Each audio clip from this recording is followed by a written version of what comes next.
All right, and good evening. It is 6. We're going to go ahead and start our final session of the Mayor's Corner, Mayor's Commission. We used to have a TV show called the Mayor's Corner, and I keep getting it wrong. You would think I'd learn.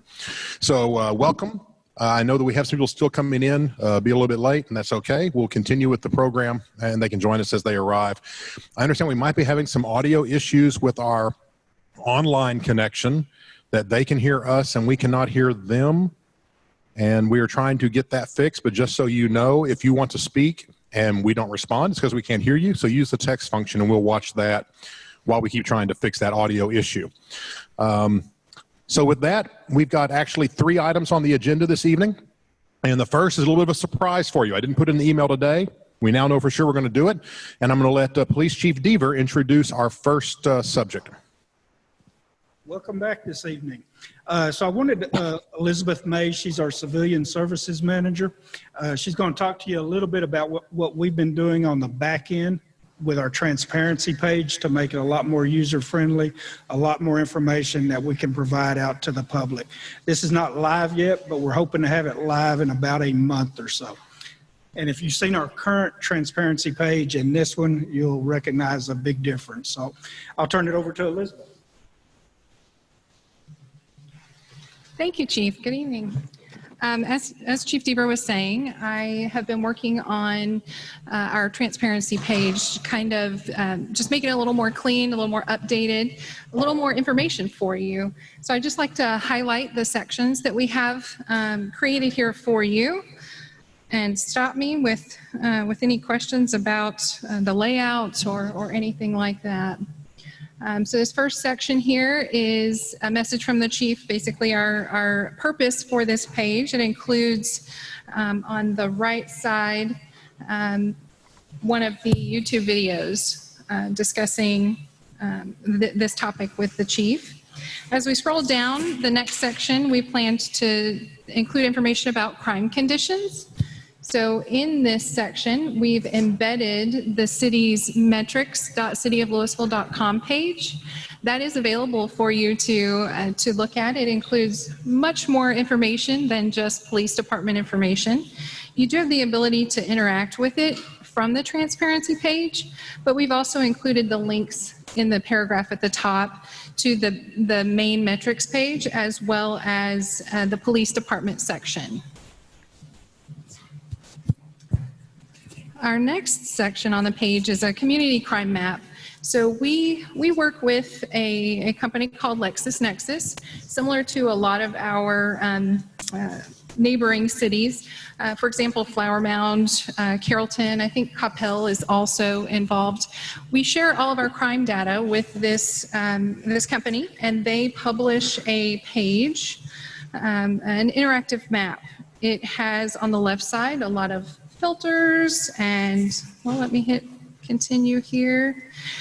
So the link that I provided you on the transparency page takes you directly to Louisville. And of course, if you go a little bit to the west, you'll get into Flower Mound and be able to review crimes in that area as well. So this tool is not Louisville specific.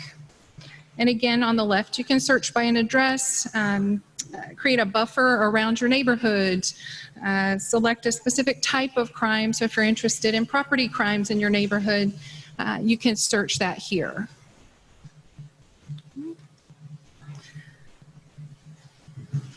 This next section comes directly from our current transparency page.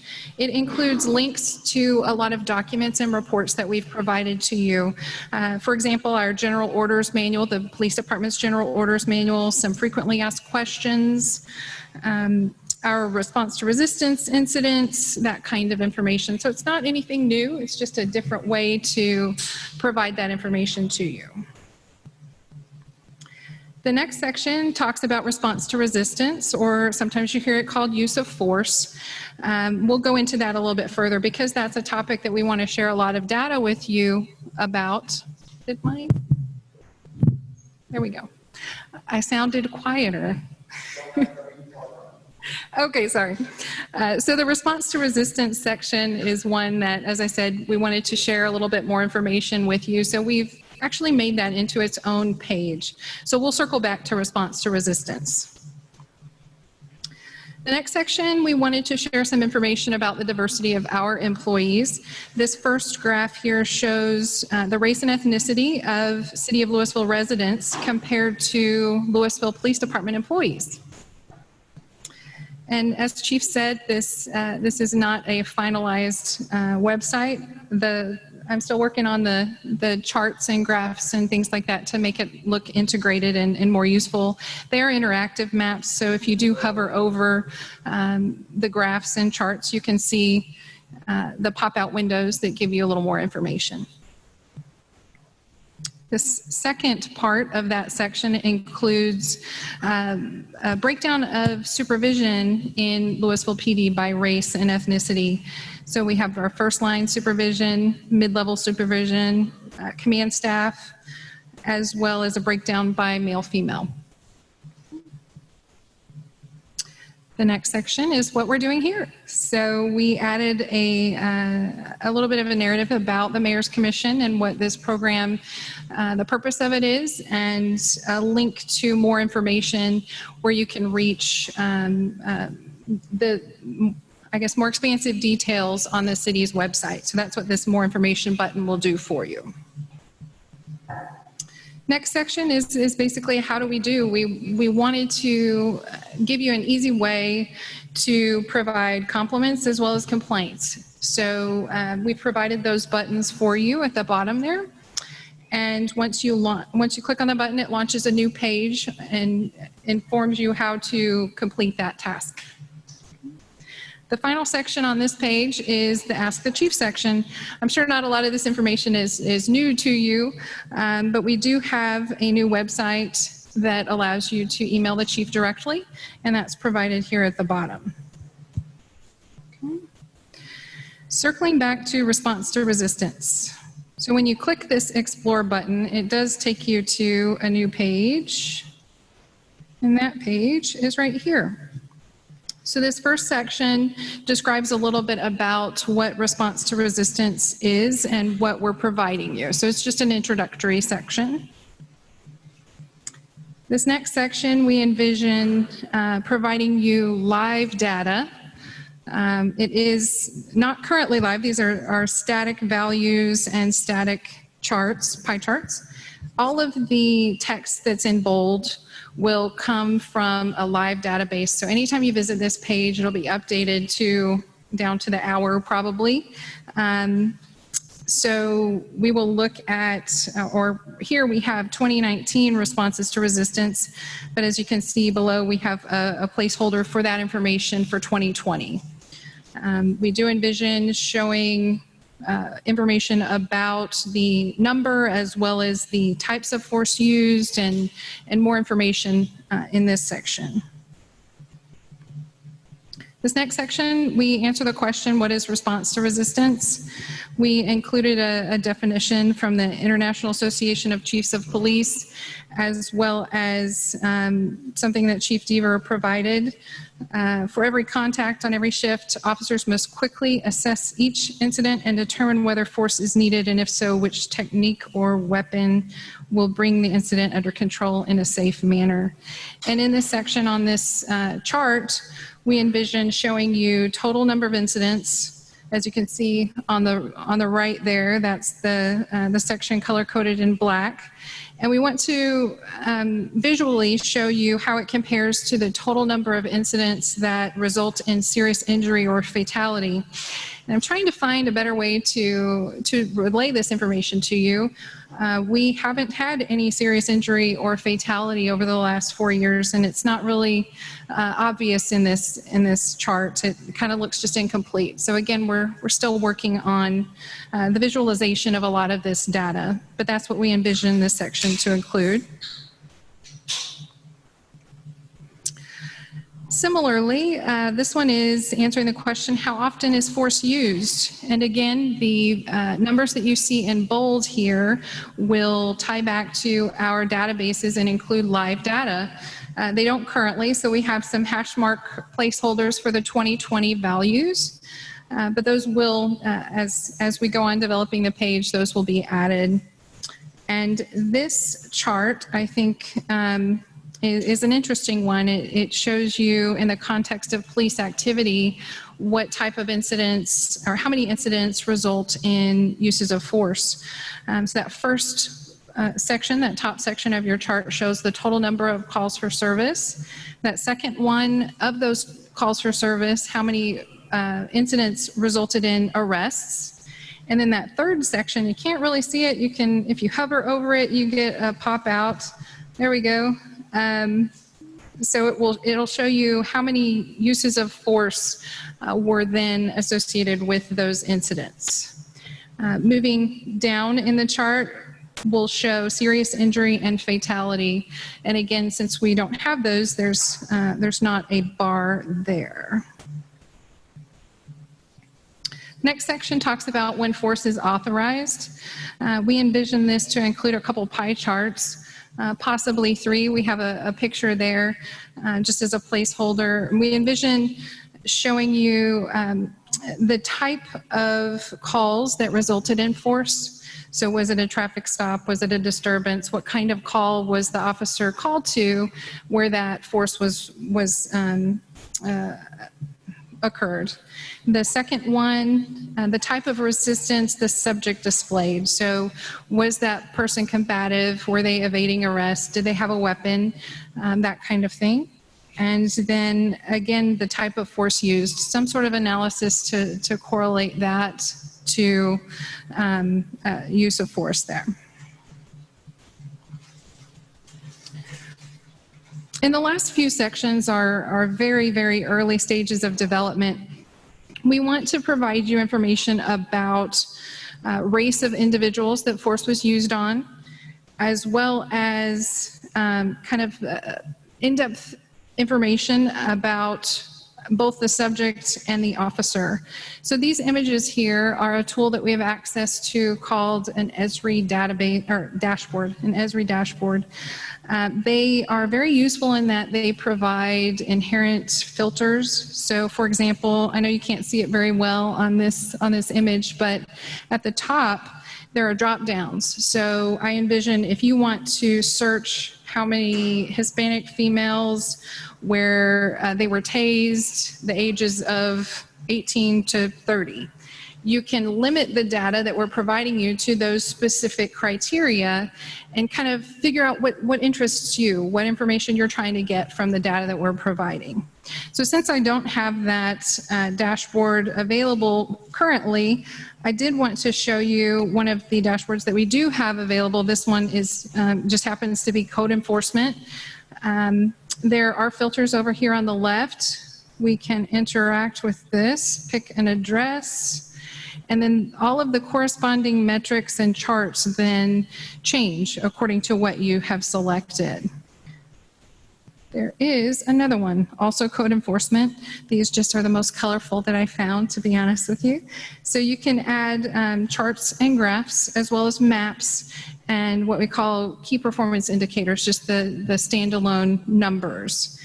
And again, they are interactive. So if you wanted to look at, let's say, what are, let me see. I have a window in my way. There we go.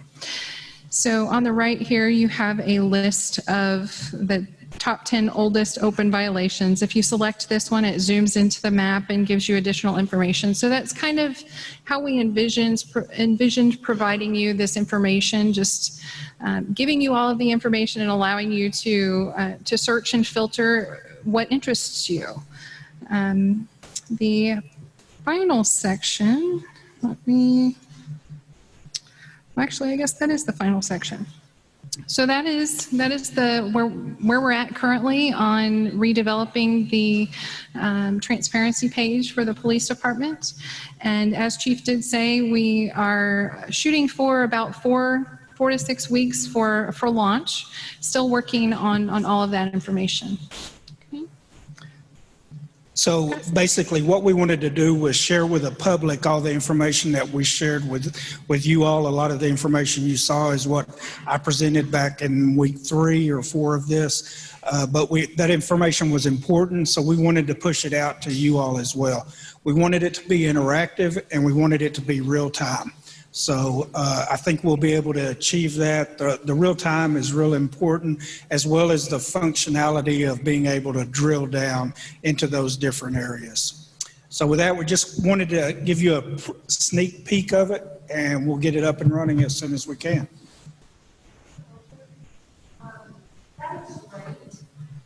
Except I have a slight reservation about being able to put in a specific address and pull up all the violations associated with that address. Because in the day of social media and bullies and, shaming people and outing people, I'm just thinking that could be a tool that someone that, have some nefarious thoughts or trying to get back at someone can get that information off of someone who they don't like and plaster it all over, City of Louisville Facebook page, and there it is at this address. You had all these violations, blah, blah, blah, blah, blah, and there you have someone's, life put on blast on social media. And once that footprint's out there, it's never going to be gone. Yeah, and that's on the metrics page. The example that she gave was from code enforcement. So I'll have to look into that part. That part will not be on our transparency Okay, page. good. Where you can Okay. drill down to a specific address. Okay, good, because I'm like, that would be scary. Okay.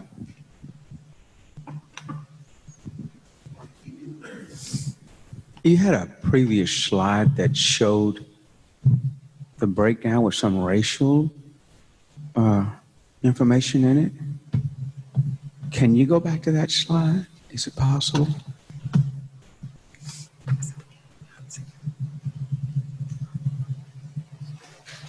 Was there something specific? It's just I looked up and I saw something like it was 40%. Was it 40% black, or what was the percentage for race as far as those interactions? Yeah, so that's going to go back to my presentation that I did a few weeks ago, and I don't remember what that is offhand. This one? We can go back to the Zoom meeting, I think. I apologize, I logged out a little quicker than. That's okay. You can skip it. I just saw 40%, but I'm almost there. then the slide kind of slipped real quick, and I didn't. Yeah, and I can look back and get you that specific information. I just wanted to know what that was like in comparison to the racial breakdown of our community. Okay, thank you.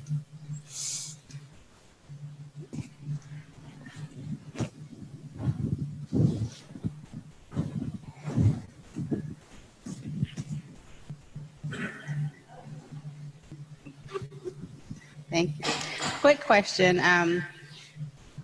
There was a page, and I think it was just a conversation you were mentioning, like the number of incidences where there were tasing and so forth. Is there an age attached to tasing? Because, we live in a society right now where, young people are a little bit more rambunctious.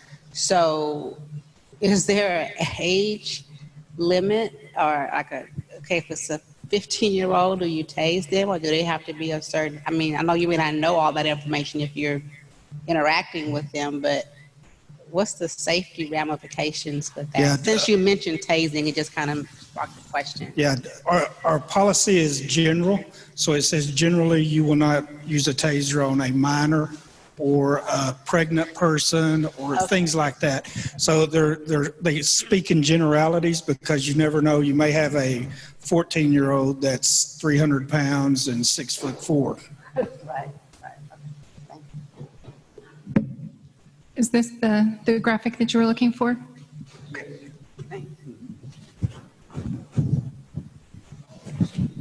So this, the top bar shows the demographics of the citizens, and it shows that 48% are white, 11% are black, 29.2 Hispanic, 1% Hawaiian Pacific Islander, 8% Asian, and 3% other. Comparative to our Louisville PD employees, we do have 74.8% white, 12% black, 10.7% Hispanic, and very small numbers here. We've got 1.2 Asian and 0.8 other. Thank you. You're welcome.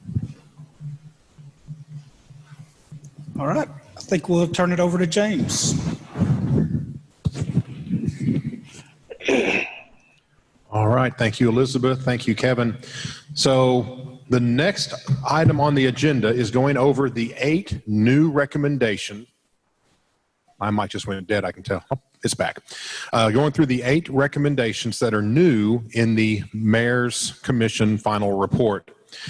We don't have slides for them. I did email it out earlier, but it was late in the afternoon, so some of you might not have had a chance to see it. I will read them out off of the page. The first 6 are all purchasing related. And so these are ones that we discussed last week after Todd and Dave gave their presentation. And we went through and identified that those appeared to be the recommendations that interested the group. So I'm going to read the recommendation itself. First is recommendation number 23, which says make needed changes to purchasing processes and software to enable tracking of inclusivity among city vendors. And there's 2 actions associated with this. The first is in our purchase order forms, we're going to add a couple of fields that will allow us, is the battery going bad? Oh. We're going to add a couple of fields that will allow us to track for vendors. There we go, we'll try this one. We'll be able to track submittal rate and award rate for registered hub vendors. That's fairly easy to do. It's just something we haven't counted before. So we're going to go ahead and change that form fairly quickly. They say by the end of the year, and probably a lot sooner, that'll be going. The other, there's interest, and we talked about it, going back and checking with all vendors to see which ones are minority-owned vendors so that we can also expand that, even without doing the disparity study we discussed. We aren't... Move away from the speaker. Move away from the speaker. We aren't sure the legality of that. We're researching that. So the second action is working with the city attorney's office to see, can we legally do that? Can we legally go to our vendors and ask, are you a minority-owned business? And track that. So if we can, we will. We just don't know yet. So those are the 2 actions associated with that recommendation. I should have sat at this desk because now I'm back here. Recommendation number, any questions on number 23? Okay. Number 24, create and conduct a vendor fair to introduce local businesses to city operations and city vendor opportunities. And as we discussed, that this could be an activity that we might invite the school district or the county to participate with us. The activities that are listed here is that we will immediately begin planning it, but because of pandemic restrictions, we can't go have a vendor fair right now with face-to-face meetings. So it's probably going to be 2021 before we can, but we'll start planning now how to do it and how to publicize it. The steps are to establish an annual vendor fair at first, and if there's good response, we can step away from everything. I'm going to go sit in my car. You just don't like any of the mics. I could have gone online and done this. If there's good response and it's successful, we can make it twice a year. But we're going to start just committing to once a year to give it a try, see how it goes. That we will identify service providers to participate in the event as a service to the vendors. That was talking about surety company, for example. Some fairly new or small businesses might understand the process of surety and bonds, so we'll have someone at the vendor fair who can answer those kinds of questions. The third is to see if we are able to partner with the local chamber and with the Small Business Development Center, to see if they will help us in terms of getting vendors in there, bringing them in, publicizing it, and promoting. And then the fourth is that we would invite participation by Louisville ISD and Denton County. So vendor fair. Am I still talking? Oh. We're going to switch out the speaker. See if that helps. That's how I do choir, but I don't know the words. So anyway, vendor fair, starting off once a year. Having those service providers, inviting the chamber, the Small Business Development Center, the school district, and the county to participate with us to try and get those face-to-face interactions we discussed. So any questions on number 24? All right. Number 25. This is to amend our evaluation standards for construction bids to award points to bidders who submit a written plan for inclusive practices when selecting subcontractors. So what we will do is we will modify our evaluation form for construction bids. You'll remember Todd said that we looked at doing it for all contracts, but a construction bid will have subcontractors, so they can easily have a plan for how they select those subcontractors. If it's buying from a printer down the street, the printer is the printer, and you can't award him points just because of ethnicity, but if he is a minority, he's not going to have a minority benefit plan. He is the benefit plan. So we're not sure how we could possibly do that. We think if we try with the construction first, work out the kinks, we don't know anybody else is doing it, we're blazing a trail on that one. So we would change our evaluation form and offer basically bonus points. If two bidders submit identical bids, one of them has a really nice detailed plan of how they're going to get minority-owned subcontractors, and the other one has no plan at all, the bonus points would make the difference in that. So it's the thing we discussed last week as a starting point. So any questions on number 25? Apparently it is the week for tech challenges throughout the whole city of Louisville. It's just our turn. So, yes, the parents of children had this horrible laugh. So the faculty members didn't seem to think that was funny. So I'll move to number 26. And this is research options for conducting an availability and disparity study. Remember, we talked about this. This is a very detailed study. You bring in an outside firm. They can be 200,000, 500,000 is on the size of the city. And they do a full study of your demographics, your purchasing, everything about your organization and your community. And then from that, you're able to set goals and objectives, targets that the courts have said, yeah, that's a good way to do it. The impression we have is that without that disparity study, we can't set those targets. Now, as Joan mentioned, we need to make sure of that. So it's on here.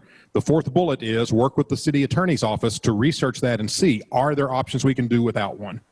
But in the meantime, we want to look at disparity study to see, is this something that we can do? So we have the steps we have here. First is to contact the local council of governments. About 8 years ago, they united 8 different agencies to do a study together. Are they interested in doing one again? And if so, or if they're thinking about it, maybe we can push them along and we can participate with other cities and defray those costs. The second is to contact our adjacent communities, our neighbors, to see if they'd like to do one that we can do jointly throughout Denton County maybe. The third is figure out what it would cost to do and when will we have the money to do it. This coming budget year, remember we cut $10 million out of the general fund, so this coming budget year is not a time to add big things, but it's going to take time to research it anyway. So the target on this is probably at best the 21-22 budget. Probably at best the 21-22 budget cycle. So with this one, it doesn't say we'll do one. It says we're going to go out there and look at it, see if anybody's willing to join in with us and do one, and what it's going to cost, and when can we afford it. So any questions on 20? Oh, and also talk to legal about, is there anything we can do in the meantime? So any questions on 26? Okay, 27. Keep putting these glasses on and off. 27, research options for creating and implementing a business mentorship program. This is a program that would take large established businesses, connect them with small or startup businesses that are minority owned, and help them learn from the big business some of those little tips and tricks that sometimes it takes a long time to figure out. There's not a city we can find that is doing this, but we do know that Texas Department of Transportation does and North Texas Tollway Authority does. So the first step on here is to go talk to TxDOT and NTTA and figure out what they're doing and how it works. And then based on what we learn from them, figure out, is this something we can do in Louisville? And if so, develop a structure for it and launch that.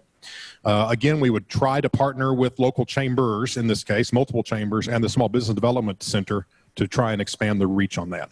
So this one is saying, we like the idea, let's look around and see what people have done that works, so we're not starting from scratch, and if we can make it work here, we'll do it. So any questions on 27? Okay, 28 is the last of the purchasing related items. 28 says increase efforts to publicly post available bids and contracts and to simplify the process for potential vendors to find those listings. We talked last week about how we publicize our bids and our contracts. We have them on the website. We go through BidSync. We do the newspaper ads that the state law requires. But we want to look at other opportunities to make sure businesses know what's available. So the first is to post bid and contract announcements on appropriate social media outlets. It might mean creating a new social media page so we don't, drown out all the poor stray dogs with purchasing opportunities. But look at social media and look at social media and find what is suitable for it. The second is just put a more visible link on the city website. I mean, it's there, you can find it, but make it a little bit easier to find. And then the third one is include information sharing on BidSync electronic bidding platform at the vendor fair. Remember, BidSync is what we use for all of our big contracts, and it's people sign up. There's not a fee to do it. We cover the fee for them to submit. But if you don't know about it, you can't participate in it. So we would include that at the vendor fair as one of those services so that new businesses can learn what's available. So any questions on 28? Okay, the next two are brand new for the group. Number 29 is actually based, and I don't think he's on with us right now. Winston Edmondson is not there, but he's one of our commission members. And before the commission started, and again during the first session, he talked about low voter turnout, which in Louisville, I mean, we have 50,000 registered voters, and we often have voter turnout of less than 5% in local elections, which means when I go vote in my local election, I'm voting for my whole neighborhood, whether they like it or not, because I vote and they didn't. So increasing voter turnout is a good thing for cities. It creates a more engaged population. People who are more invested in their city feel like they're a part of what's going on, and it also increases their trust in the election system when they are a participant in it. So we do see value in it. And so number 29 says, increase marketing efforts related to local elections as a means to increase voter awareness and turnout. Now, it doesn't mean we can go out and tell people how we think they should vote. It just means we can let people know there's an election, and then it's up to them to do the research about how they want to vote. But that's not our job. In fact, the state law says we cannot do that. So we will do a better job of publicizing that. Right now, we do some things. We do newsletter, electronic newsletter, and social media, and some signage. We actually, this year, we're going to start doing digital billboards on the highway, and then we didn't have a local election. So we didn't have to do the billboards. But this lists some steps that we will do, and it does say in there that we will continue to look at new options and talk to other cities and see what's worked for them to try and get turnout up to a more respectable number. By the way, that 5%, that's pretty typical for the state of Texas. Unfortunately, Texas does not vote well in local elections. So any questions, comments, or objections to having this as a recommendation? I think we ought to talk to the school district. I talked to some young people who didn't even know anything about local elections. So I don't know exactly what they teach in civics or even if they teach civics anymore. But they didn't know about local elections. They only know about the presidential election and maybe the senators. But they don't know that you elect city council. They don't know about county commissioners. They don't know about all the boards and commissions. So I'm wondering if we can talk to the school district so that they can educate the young people on, and like I said, I don't know if civics is still taught or not, but they are missing a whole big piece. And that may, at least for young people, why they don't vote. If you only have a city issue on the ballot, they don't even know that they should be voting. So I think that, checking out what's taught in civics or whatever they call it now, so that young people are educated, because then they can go back and educate their parents if they actually know that there are other elections. But when I talked to my niece, she didn't even, I was like, they didn't teach you that? And she was like, oh no, they didn't cover that part. So if we could ask the school district to actually do something in terms of, it was civics when I was in school. Now I don't know what it is now. I think that would help us as well. Okay. We can certainly talk to them about that and see what's possible. Fumi? I don't have all the answers to that, but I think they would probably cover some of that in social studies. But I was curious. I saw this, I think it's on Netflix, this thing they were advertising called Boy State. And I had never heard of this because I went to high school in Nigeria. So I was like, what is this? And one of my friends, she said, oh, I went to this in, I think she's from Maryland. She went to Girls State. or something like that. But I've never heard of anything like that in the 12 years I've been teaching in Irving and Louisville. So Yeah, it's a high school age program. I can know you guys Allison explain Stanley's it? Because I familiar don't with know it as much. Yeah. Well, I attended Girl State in Louisiana. Shout out to the boot. But yes, and it's an application and it's competitive because everyone does not get to go. So you have to be recommended by your principal and teachers and have the grade point average. And when I attended Louisiana Girls State, it was at LSU in Baton Rouge. We stayed on campus and we were broken off into parishes because it's Louisiana, and they taught us civics and the importance and purpose of voting and understanding everything about that. But I've never heard of it here in Texas. I'm not saying that they don't have it, but that's just what it is. And it was for a conglomerate of the high school seniors. It was always high school seniors that would be eligible to go. Yeah, we've had LHS seniors actually participate. So, but it is very competitive to get in, so we don't always have them. I think it's on Netflix if you want to see what it's about. I just wanted all the kids to know about civics, not just the ones that are selected. I want every kid in Louisville and in the school district to understand what their rights are in terms of, and responsibilities are in terms of being a citizen or a resident of a particular area. So I don't want it to be so exclusive, only certain people can get in. I want everybody, just like they're teaching you how to interact with the police, they ought to teach you what your responsibilities are as a resident and citizen of this country. Dr. Jones, do you know if they still require government for graduation in Texas? A semester of government? Yes. So each year, and it is a history class. So each year, the level that they're in, it's a different level of history. So it might be Texas history, it might be American history. It's these different levels based on your grade level in school. Now, as far as civics goes, there is not a big chunk, and I'm not in the curriculum area, okay? So I'm on the administrative side for the school, but they typically decide on curriculum for the school years in advance because you don't get new curriculum every year, new textbooks every year. But I understand where you're coming from because we do discuss in our curriculum the big picture. The local government is a lot of times the local government is, it's not a lot of time spent on that. So I understand it. And a lot of times if parents are not fully aware of it, then their kids don't know. So a lot of times if it's not a major election, like right now the Democratic convention is going on and it's publicized, like if you turn on YouTube, you see it, but it's all virtual. But a lot of times if it's a local election, you'll see yard signs or you'll see signs right outside here when you're driving by. But if you don't know what you're looking for, you might have a kid say, it's time to vote. They don't know. So I understand where you're coming from. Yeah, when you look at the numbers, it's not so much a voter registration issue, it's a voter motivation and turnout issue. So, yes, Pastor Langstaff. Hey, just a minor thought for consideration on administrative. When I was going through as I read through, I would see you have the ECD date, estimated completion date, sometime at the front, sometime at the end. Would it be nice to have it right there? You got status at where you have the ECD? So, and every one of them, you go to the same place and see it. Just a thought. We can see if we can go back and do that. A lot of these have a timeline, some of them don't, but we'll go back and look and see. It's a good suggestion. I just thought of something to add.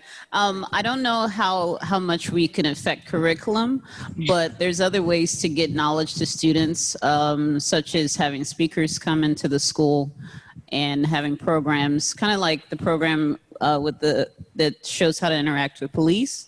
Maybe some type of similar program that really teaches about the local government and the importance of different levels of government and something like that. I mean, I know this year we're not doing outside visitors, at least now, but eventually they'll be back, and that might be a way to get the information in. Well, I've spent quite a time on your campus in the AP Human Geography class talking about these types of things. So, but again, it's not everybody, it's the ones who are there. So I've made a note to include in there that we would reach out to LISD and see if there's anything we can do in partnership with them to, again, increase awareness of local elections. Right there. And I guess to add to that, and that's why I look back at the police chief back there. I know he's like, oh gosh, what now? But maybe like my son, he just turned 18 on the 14th. So he got his new driver's license and, now, and he also registered to vote. So maybe, I'm not saying making it a requirement, but maybe when they get that 18-year driver's license, they have to maybe, since they can vote, maybe they can incorporate some type of class or info on the election, since now in an organization I'm a part of, it says, so you want to run for office. Well, now it can say, so now you can vote. What next? Something can be created to give them, maybe give them a test or something. I'm good at testing people. Give them a test, or something to, I'm sorry, that's not the education side, but just something to.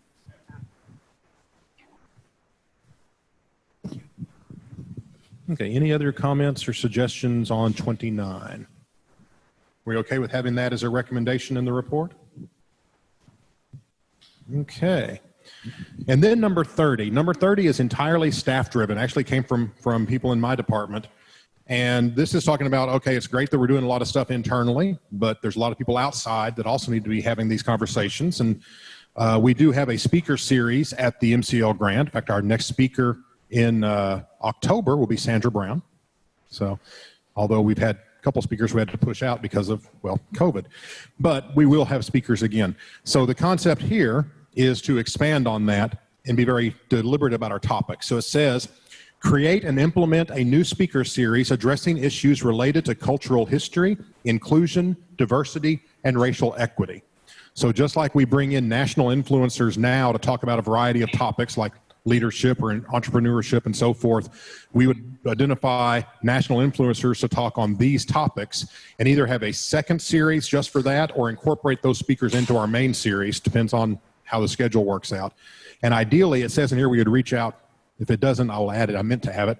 We'd reach out to the universities to see if we could partner with them and they would help us identify and bring in those speakers. They usually have a much better success rate.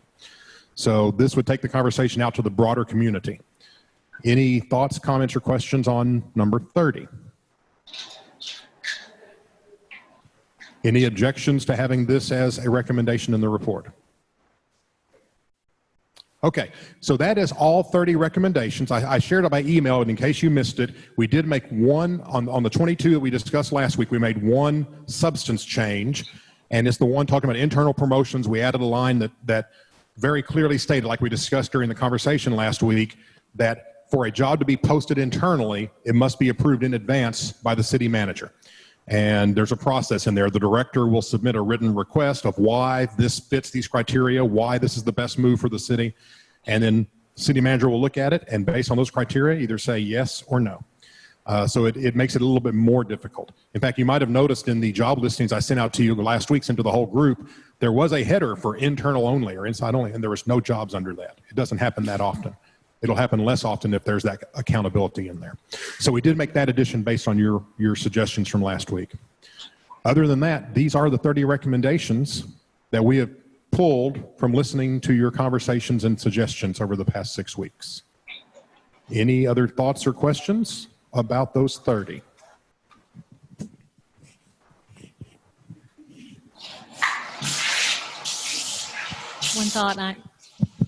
One thought I had as we move forward, we're working on we have a 2025 plan. We're working now on 2035. And so to me, a lot of the discussion, things that we've talked about in here really need to be integrated in that long range plan. Tamla is on our 2025 committee. We're going to be talking about that at our next meeting. So I just wanted to make you aware of that. I mean, I think that makes it, as we look at other long-term plans, what we're doing here, those ideas and processes need to be included in some of the additional plans. And that's a very nice lead into an item that also was in the email earlier today.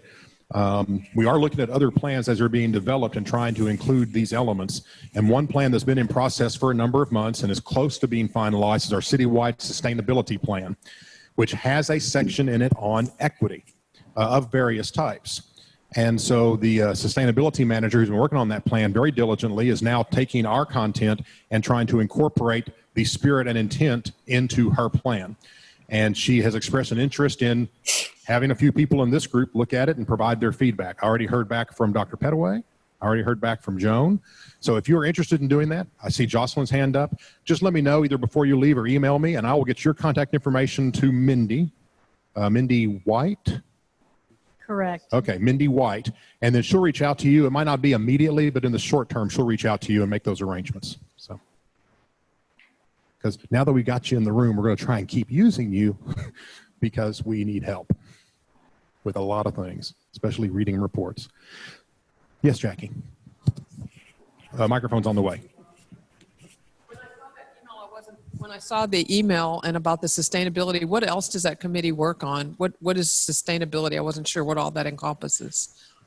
Yeah, sustainability plan, it's one of the big moves in our 2025 plan. It's a separate big move called sustainability.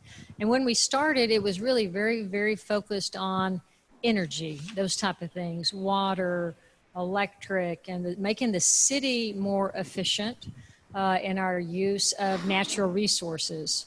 As we've moved forward, it has broadened, and it includes things like social equity now.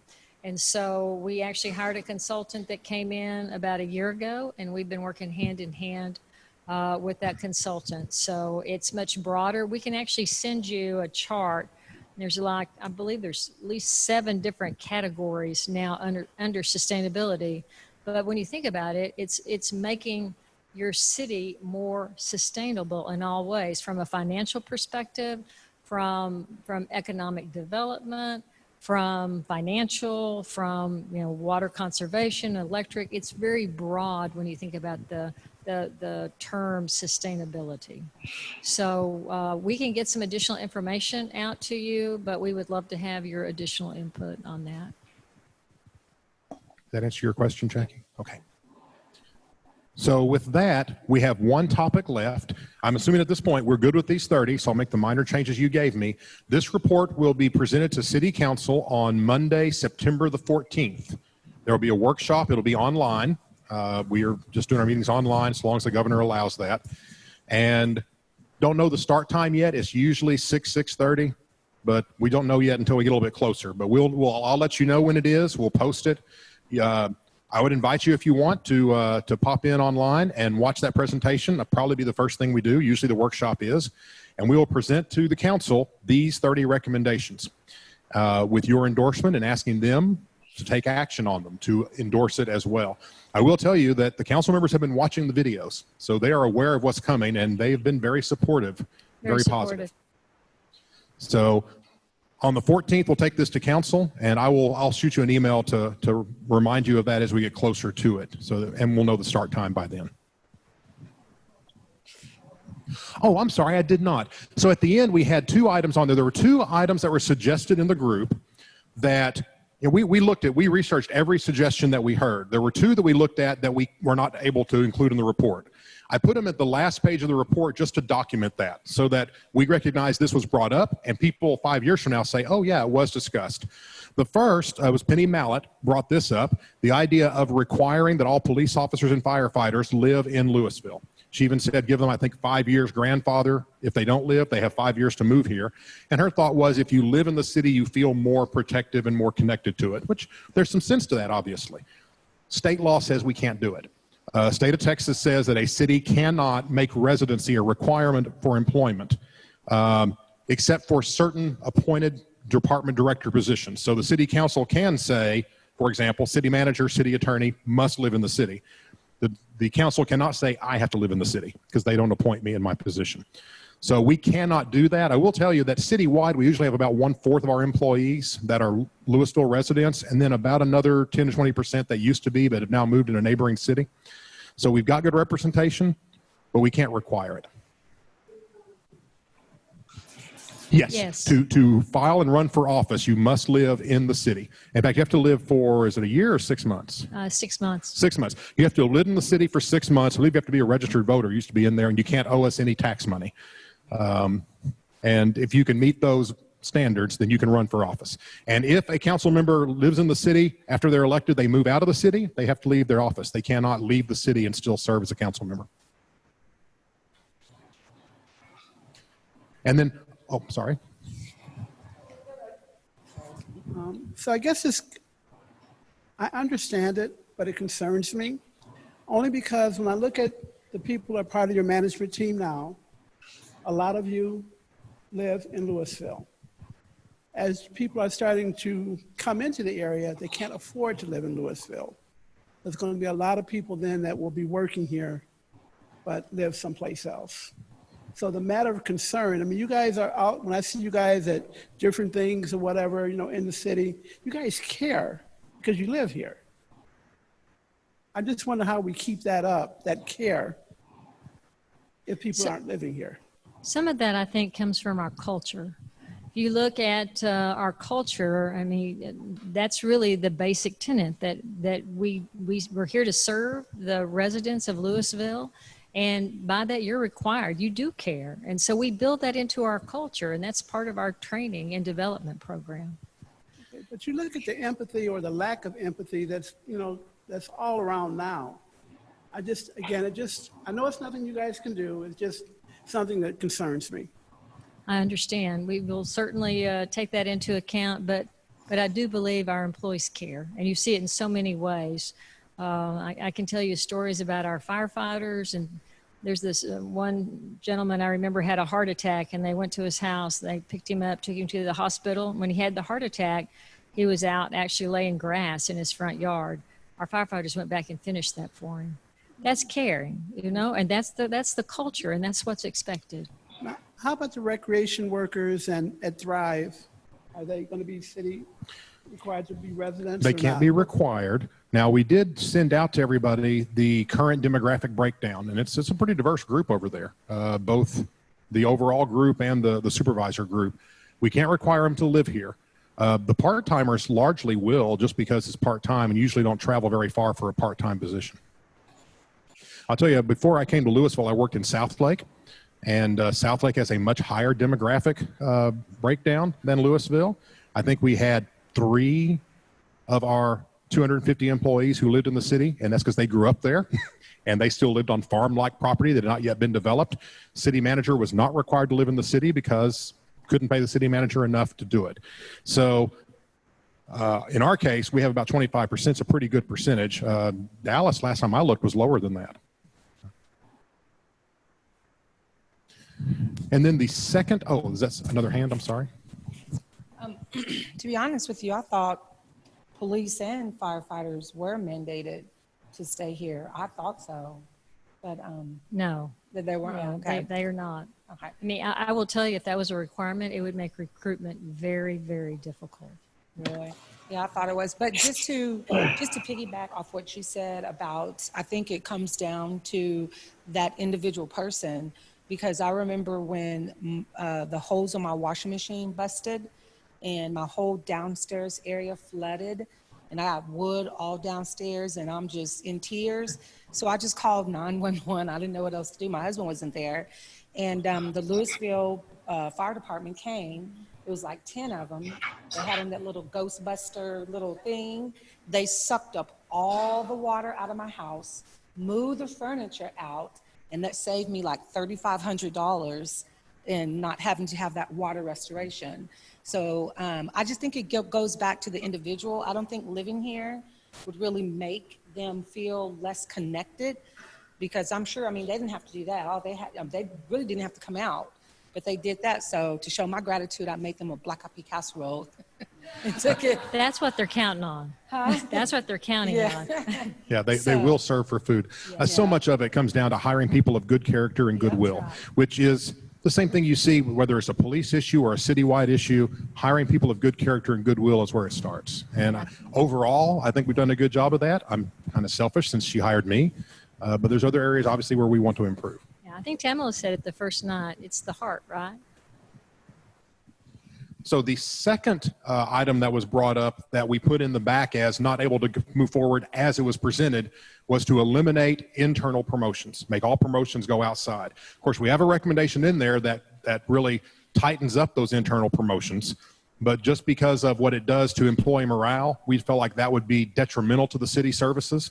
If someone knows that if they work here for 8 years, they have a chance to move up, they're going to work a little bit better and with a better attitude. If they know that they're working here for 8 years, but then I'm going to not be able to go anywhere, they might not hang around for the 8 years. So we addressed it, we feel, in a different way, but we wanted to just document that that was brought up, and we did look at it and decided it really didn't make a good recommendation. So any question on that? Thank you for bringing that up. I'd forgotten about that page, Jocelyn. Anything else on that? Okay, so the report then, we're good with. We have one topic left. Before we get to that, anything you want to add, Donna? I just would encourage everyone to get on that Zoom call. I wish so much that we were in person and you guys could be at the meeting with the council. I think they would really like that. But I do really encourage you all to be on the Zoom call for the council to see your support. I think that will mean a lot to them. So, and believe me, I've heard from all the council members who have watched these meetings online. They are very, very appreciative of the time you guys have spent here every Thursday night and the hard work that you put in. So based from the council, thank you so very much for your support and your dedication. Agreed. This is totally driven by everybody sitting and listening, not driven by the people talking. This was driven by you, and we thank you for that. So we're going to move to our last topic. Originally, we had said that we would early in the series talk about education. What is lacking in education? What is needed in education? Even though the city can't control it, we can't make those kinds of changes. We wanted to have that conversation. Now, Donna actually met with Dr. Rogers yesterday, and he's very interested in this process. As you know, this is the first week of school and maybe not the best start that he could have hoped for, so they are kind of busy. He was not able to attend. However, he did send a short letter that is at your desk and also I emailed to you, describing some of their, he gave the name, cultural proficiency, something they've been working on for about 5 years. And he kind of described some of the things they've been doing and some of the progress they've made. He also would like for any comments and questions and stuff that come up here, we will share with him so that he has those in his hand and aware of them. So it will get there. And in addition, Dr. Jones volunteered, we didn't make him do this. He volunteered that if he is able to address one of your questions, I bet Fumi would do the same if it's something that's in her area. If he's able to address some of your questions or comments, he will try to do so. But we know that if it's central administration, school board type stuff, that's probably going to have to go to Dr. Rogers. So with that, we're going to take Jennifer's ready to take notes back there. We got the video running, and we're going to take these notes and have discussion about what resources are lacking in education in Louisville. What obstacles are there? What are the challenges you see? And we'll throw it out there for anyone. Make sure the microphone gets to you.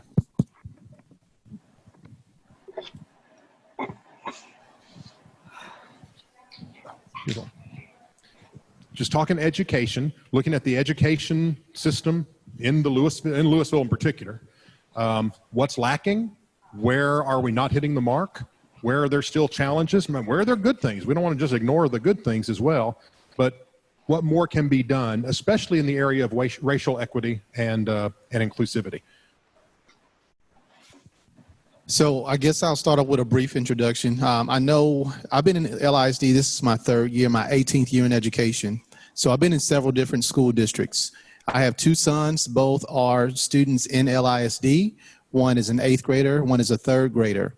LISD currently, and again, I don't have anything prepared, y'all. Okay, so this is just me discussing me personally as well as my career within LISD. I wanted to be in LISD for a while. And when I got the opportunity, I actually, so I've been a teacher before, assistant principal, state director. I miss being in the classrooms. One of my principal friends called me and was like, hey, you still want to get back into schools? I said, absolutely, because I miss the kids. So I started back on the path of assistant principal because that's the role I love the most because it's the most interactive. So just yesterday or today, somebody said, you want to be a principal again? I said, yeah, one day, but I enjoy the interaction that I have with parents and kids. And sometimes as a principal, you have to limit that because the buck stops with you. So you have to have a barrier, if that makes sense, y'all. So, you know, I enjoy what I do, but I've been doing this for 18 years pretty much in some capacity between teacher, assistant principal, and all those roles, and state director for career and technical education. All right.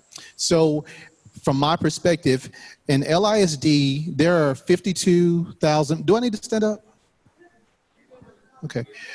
Okay. I mean, I know he's got a camera stuff. So LISD has about 52,000 plus students. 9% of those students are African American. Now, I don't know the other breakdowns because I know that we've been discussing stuff with African Americans. So 9% are African American. If you average that out, that's about 4,700 kids roughly across the entire district. I don't know how familiar you are with how wide the district is, but we go as far east as the Colony, which is where my campus is, and as far west as Flower Mound. So that's a pretty big spread as far as where the school district is. Within that spread, you got a lot of demographics. When I was at Killian, which is over in Castle Hills, you had some students that still lived in the trailer homes, but you have kids that live in $1 million houses in Castle Hills. We didn't have anything, and everybody's going to have a different experience, whether they have children currently or if they had children in the past. I did not have any issues there hearing about any racial slurs or anything going on racially at Killian. I'm currently at Lakeview Middle School. Our demographic is about the same. We have families that live on the lake, on Lake Louisville, and we have families that are homeless. When they come to campus, those barriers are erased. When I'm in my office, we get drama, but we have not had any racial stuff. I talk to my son, my 13-year-old. He's a minority at his campus. I say, hey, do you ever have any issues? No, Dad, I'm good. My son's two best friends, one is a white male and one is an Indian male. When they come to my house, they're my sons. When my son is invited to their house, they're his brother. My son, my middle schooler, just turned 13 last Saturday. The family of the white kid said, what are y'all doing for him? They wanted to do more for him than we did. I said, just invite us to his party then. So I'm speaking from my personal experience. As the kids are growing up, a lot of those racial barriers are being broken down. But what we have found is the kids that are dealing with that is coming from a higher level, parents, grandparents, because some kids that are even, smaller, they don't know where some of the terminology they're using is coming from, okay? So I'm giving you just a little background history about me, my experience in LISD as an administrator and as an educator, but I've also been in Duncanville, I've been in Crowley, I've been at OCBF, Oak Cliff Bible Fellowship as a principal for Dr. Tony Evans. I've been state director for CTE for Responsive Ed. I traveled all over the state. And I've also been in Irving ISD. So each one of those school districts has a different dynamic. And I'm speaking from my experience here and experiences with my campus as well as with my own children, okay? So based on what I'm sharing with you, like James said, I'm willing to answer any questions that you might have. Now, I'm not at the district level at the administration building, but I do have a lot of interaction with them so I could possibly answer some questions that you may have. And we have a student as well as a teacher all in LIC. Okay, I think Jocelyn has the microphone, and there's a number of hands after that. Oh, no, Anthony does, sorry. Well, I think I should probably voice, because I was one of the ones that voiced a concern in the first meeting. And my concern was actually not so much from the perspective of racial inequality in the educational system. However, I think my question leads to some drill down that will get to some of that. And my point was that over at least a 10-year track record of taking a look at national merit scholarship within and across LISD, there is a consistency of the amount of scholars coming from Flower Mound High, and then secondly from Marcus High. But year after year, the east side has not performed as well. And that concerns me greatly now because I live in Louisville. I have two of our 5 children that did graduate as scholars, and they graduated from Flower Mound High. Hooray! I'm happy about that. But I also have a congregation that has students in it now that attend Louisville High. They're in the same LISD district, but the performance from an educational standpoint is inexplicable that in the same school district we can have so much of a disparity of performance. You can't tell me that all of the smart people live in Flower Mound. I won't buy that. So what I'm asking is that we do some sort of research to drill down to find out, okay, so what is producing such a high level of proficiency educational wise in Flower Mound and Marcus High Schools, and less than that performance at Louisville High School and the Colony.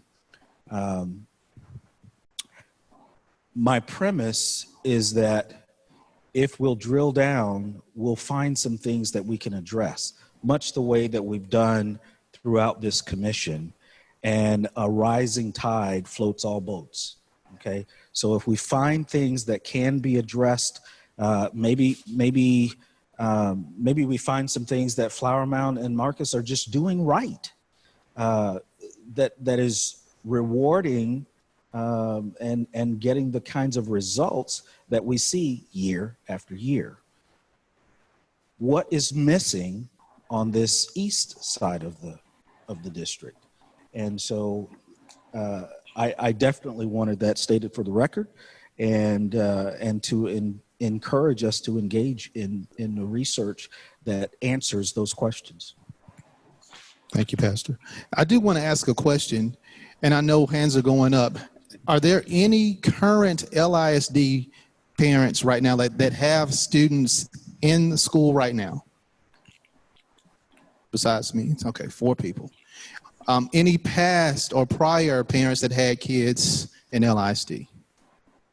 Okay, so almost everybody in here, unless I think maybe 2 people didn't raise their hand about either having a current student or a prior student. I just wanted to know. Okay. Okay. Is it Tracy? I'll be really quick.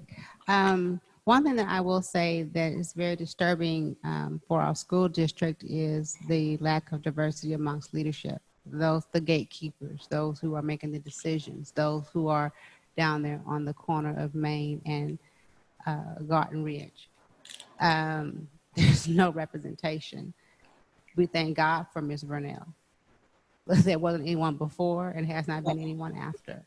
I think that is so discouraging that our young people are in schools and they don't see anyone who are in the decision-making capacity that looks like them, that represents them, that has empathy and compassion.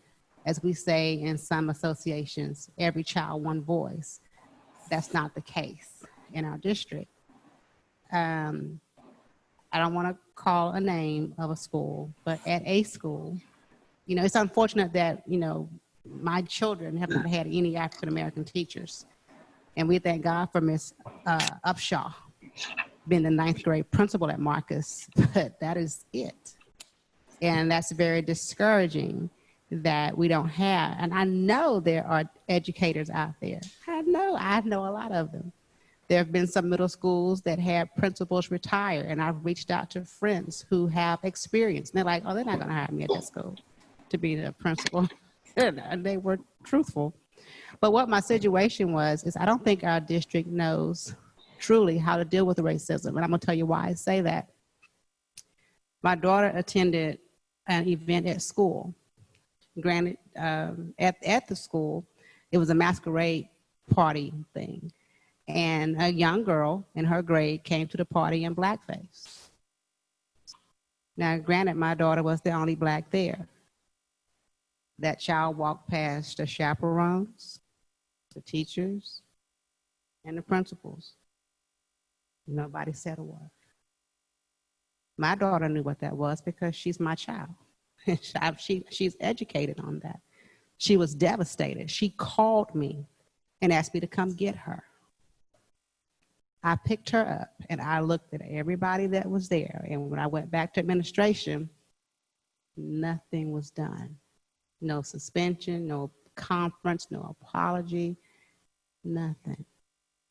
Now, I do feel that if things had been reversed and my daughter was in something that negated some type of racial connotation or negativity, there would have been a conversation.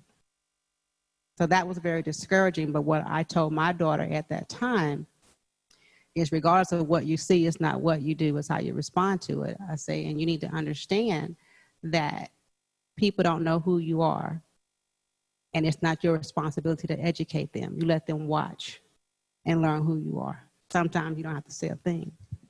However, she was deeply disturbed by that. And her brother was, we all were upset about it, but nothing was done. And we went all the way up. Not a phone call, not an apology, though. Walked right past the teachers. Everybody, chaperones, everybody saw it. Nobody said a word. Nobody. What I want to ask the school district to do is, they have programs that are designed to help students understand the college entrance process and learn different things. And what I found was, and I've had 2 kids who graduated from the school district, and neither one of them were ever able to get into the prep courses that were needed that would be helpful, because those classes were always full. And so my question is, we need to look at who's getting into those prep classes. How do they know to sign up for those classes, such that every student has an opportunity to get into those prep classes? Because how you get scholarships is how well you do on the SAT and the pre-SAT. So if one student has been in the prep class for a year before they take the pre-SAT, their score is one thing. Another kid has not been in the prep courses, couldn't get in, their score is different. So if the East Side is going to increase their national merit scholars, they're going to have to increase the number of classes that are available to those students so that they can get that prep. Because my son was not encouraged to get in the class. Now, I was a busybody mother, so I went to the school all the time and I asked all kinds of questions, and they were glad. They asked me, did I have any more children in the school district? Because they wanted to be done with me. And I said, you know what? I don't, but I have friends who have students, so I'm still here. But if they would increase those classes, particularly at Louisville High School, there are a lot of very bright students there who don't know to get in those prep programs. And so they're not in them. And you start at the 8th grade and the 9th grade. You don't start at their sophomore year telling them. Because when I looked at how many students I've talked to who hadn't taken the SAT, Corona hit, they can't. I'm an older generation. You took that in your junior year, the first semester. You had all that done. And the counselors, I must tell you, I had the worst counselor in the world for my kids. And I had to go up there every year until he graduated. And to give you an idea, he needed a keyboarding class. They tell me his senior year, now I've gone up there in May before his senior year, he's got everything he needs to graduate. Then September comes, they tell me the keyboarding classes are all full, so he's not going to be able to graduate on time because he doesn't have the keyboarding class. Now, the good thing is I'm a lawyer. I said, that's fine, because you all are not going to graduate anybody to after summer school, because I'm getting ready to go get an injunction. They were able to open up a keyboarding class, and he was able to get in the class. But everybody doesn't have a lawyer who's going to hold them to it. They need to make sure that the students and the parents know what's needed. I was a parent who went up there every year. At least twice when he was in high school, he was terribly embarrassed. My daughter was not as embarrassed. But they don't tell the counseling that those kids get, in my opinion, And I don't know what they do at Louisville High School because he wasn't there. He was actually at Marcus, which was supposed to be one of the better schools. He got no counseling. If I hadn't been there to marshal him through everything, he wouldn't have been able to get through. And he actually did very well because he takes standardized tests well without the prep. But think what he could have done if he'd had the prep. And so that prep is important, and it starts before they, 8th grade and 9th grade is when they really should start prepping so that they can be ready to take those exams and score well and know when it's, but the school district, I think they really do limit that information, because I was up there all the time and I couldn't find out that information till the classes were full. Well, I will tell you this, times have changed, because now 9th grade and 10th grade kids take pre-SAT before they get into their junior and senior year. So now they're starting to be prepped more. Every kid has that opportunity, no matter what side of town, East Zone, West Zone, Central Zone, across every high school in LISD, all the kids are taking their PSAT, and then when it's time to take their SAT, they've taken their SAT. But what about the prep class? They had an actual class that they went to that was a prep class before they took the PSAT. Yeah, but typically that's now offered within their classrooms because they just go by their curriculum. I know what you're talking about because I had that experience before too, where they have a class to take them how to take the test, to go over the skills for test taking, as well as the things that might be on the test. Right. So now the fact that everybody's doing that, like across the board, there's not any specific class that just dedicates them to test. But my question is, have you all looked at, we asked the school district to look at the statistics to see if this approach is working. Because if that's the case, Louisville High School should have more students who are scoring high because everybody's been in this prep class. So to me, something's still amiss if Louisville High School doesn't have National Merit Scholars, but Flower Mound and Marcus does, then what's the difference in those courses? Something's different. I don't know what it is, but everybody can't be getting the same training, and Louisville has nobody. Well, I'm going to speak on this from the administrator side, because now it goes back to a level of exposure. Like you gave the example, you're a lawyer, your kids knew, and she was like, my mom, her daughter knew what to do because she's in my house. But a lot of times that is kind of planted by parents. And in my meetings that I've talked to with parents, and I'm not knocking anybody, I'm just telling you from my experiences, the parents that have a background with education or that have gone to college themselves, there's a seed already planted. So some of those kids that don't have that support, whether it's parents, grandparents, and they don't know what to ask or who to ask, they kind of fall through the cracks. So you're right on that aspect, because if they don't know, like my son knows, this is what your goal is. Many of you that have gone to college, or if you're talking to your kids, you're going to college. You're already looking at colleges in middle school. You're doing campus tours to give them that level of exposure. And many times, some of those kids don't even get that level of exposure or even like that counselor visit until maybe their later 11th grade and sometimes senior year before they're about to graduate. So there is a default there. And that's not just LISD. Like I said, I've been across several districts, and that is not exclusive to LISD. Okay, so I just want to focus on LISD, okay? And I want to focus on Louisville. Now, I don't have any children that are in the LISD. I have a granddaughter, and she's in Corinth.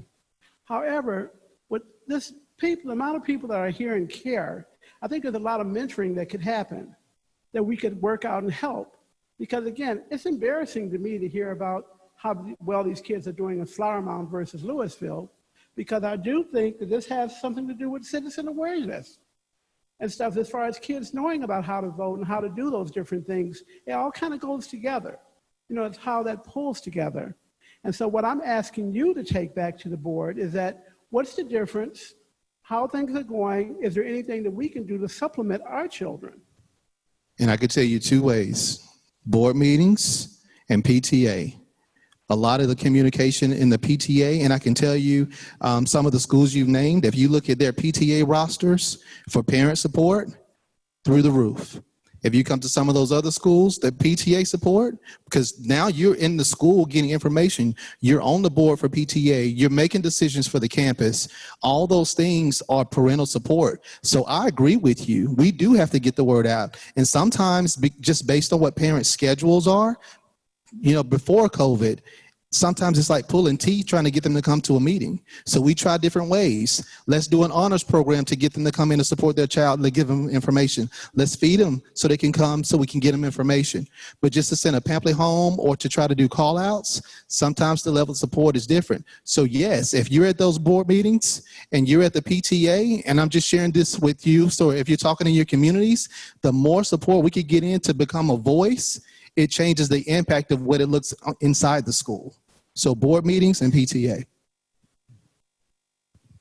I know he had his hand up for, okay. Okay. Okay. We've been working with, well, I've been living in Flower Mound for almost 30 years now. And my daughter went to 2 Flower Mound schools. Also teach schools. I teach Sunday school at my church. So I have a pretty good mixture of what the kids come from Louisville schools versus Flower Mound schools. And there are differences, and some of them are economics. You know, they just face it as reality. The kids don't have anything to do with that, but you know, it is what it is. But what I've seen is, here's something that trumps economics is parental involvement. And I'm hoping, I'm not looking for a reaction from anybody, but hopefully this is taken to the school board. Now that we have this covenant, we found out creative ways of interacting. Obviously, some of the parents working 2 jobs and things like that, they can't come up there during the school day. But we have enough technology now where we can actually get the parents involved. And another thing that I saw through the years, and I don't know how the school district is going to answer this. I think it has to go with seniority. But I saw as Flower Mound grew through the years, and I don't know if it's a seniority system that they able to transfer to the newer schools, but we saw quite a bit of that exit from the Louisville LISD, where the teachers were actually going to the west side. Also, have anyone heard of an organization called LEF? Okay. A few years ago, we had no minorities represented on the board. Connie was a good friend of mine. She led that up, and we helped bring more parents a part of that organization, and we saw the real increase in the scholarships given out to those students. Again, parental involvement, and everybody on the west side of LISD are not rich. Flower Mound still have a couple of trailer parks there and things like that. And even Colleyville and Southlake got trailer parks there. So there's some pockets there. But like I said, my biggest concern is early on, as the west side grew, the teachers was moving with those schools. They were new and everything. And also the volunteers. We need volunteers for mentoring, and we need volunteers for entrepreneurship. I know the chambers are working with different schools in LISD. And one last thing, guys, that's hurt me to the core, and I'm not patronizing anyone, and I don't know what we can do about that, but I'll just say it anyway. When you hear some of the parents, as they refer to other parts of our community, you would think that we were in, a different part of the world. It's like so many of those kids get that from home. Many of those people think that the schools on one side of town are drug infested, gang infested, welfare infested, and a lot of that stuff really starts at home. So hopefully, the school district, as they perform their work, and the parents do the things that they can do to help their children out, because this is the world that we live in, and we can give our kids every advantage in the world. And while money is important, but there's more things that's just as important.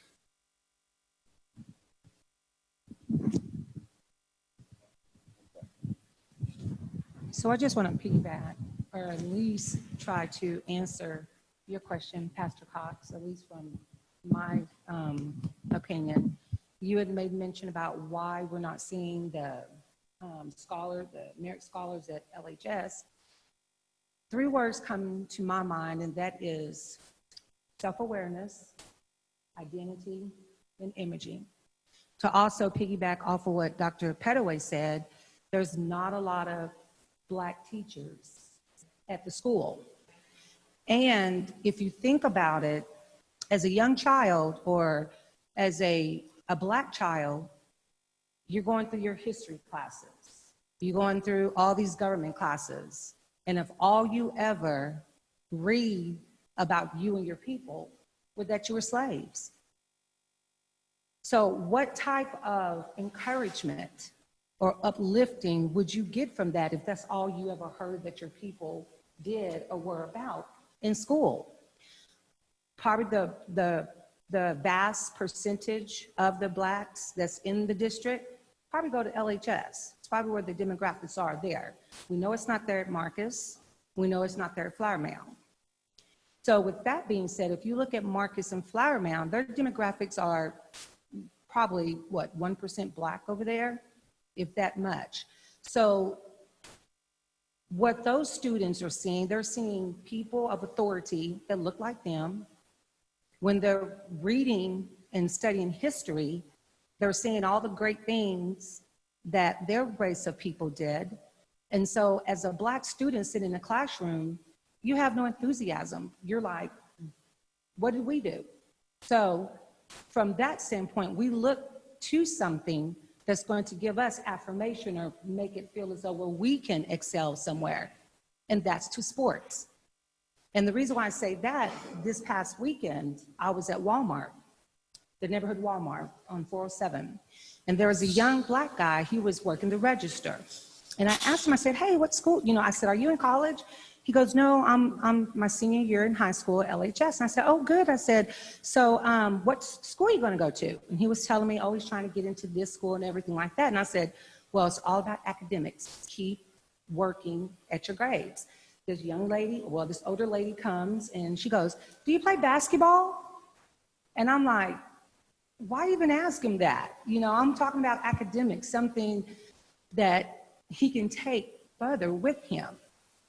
And so with that being said, with my children, because I grew up in schools where I didn't see teachers that looked like me, I read history about people that didn't look like me.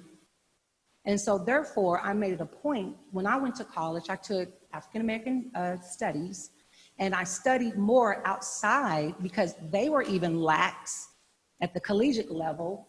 I mean, everything still was slavery there. And I said, we are people of God. I know we did something more than just pick cotton and everything else.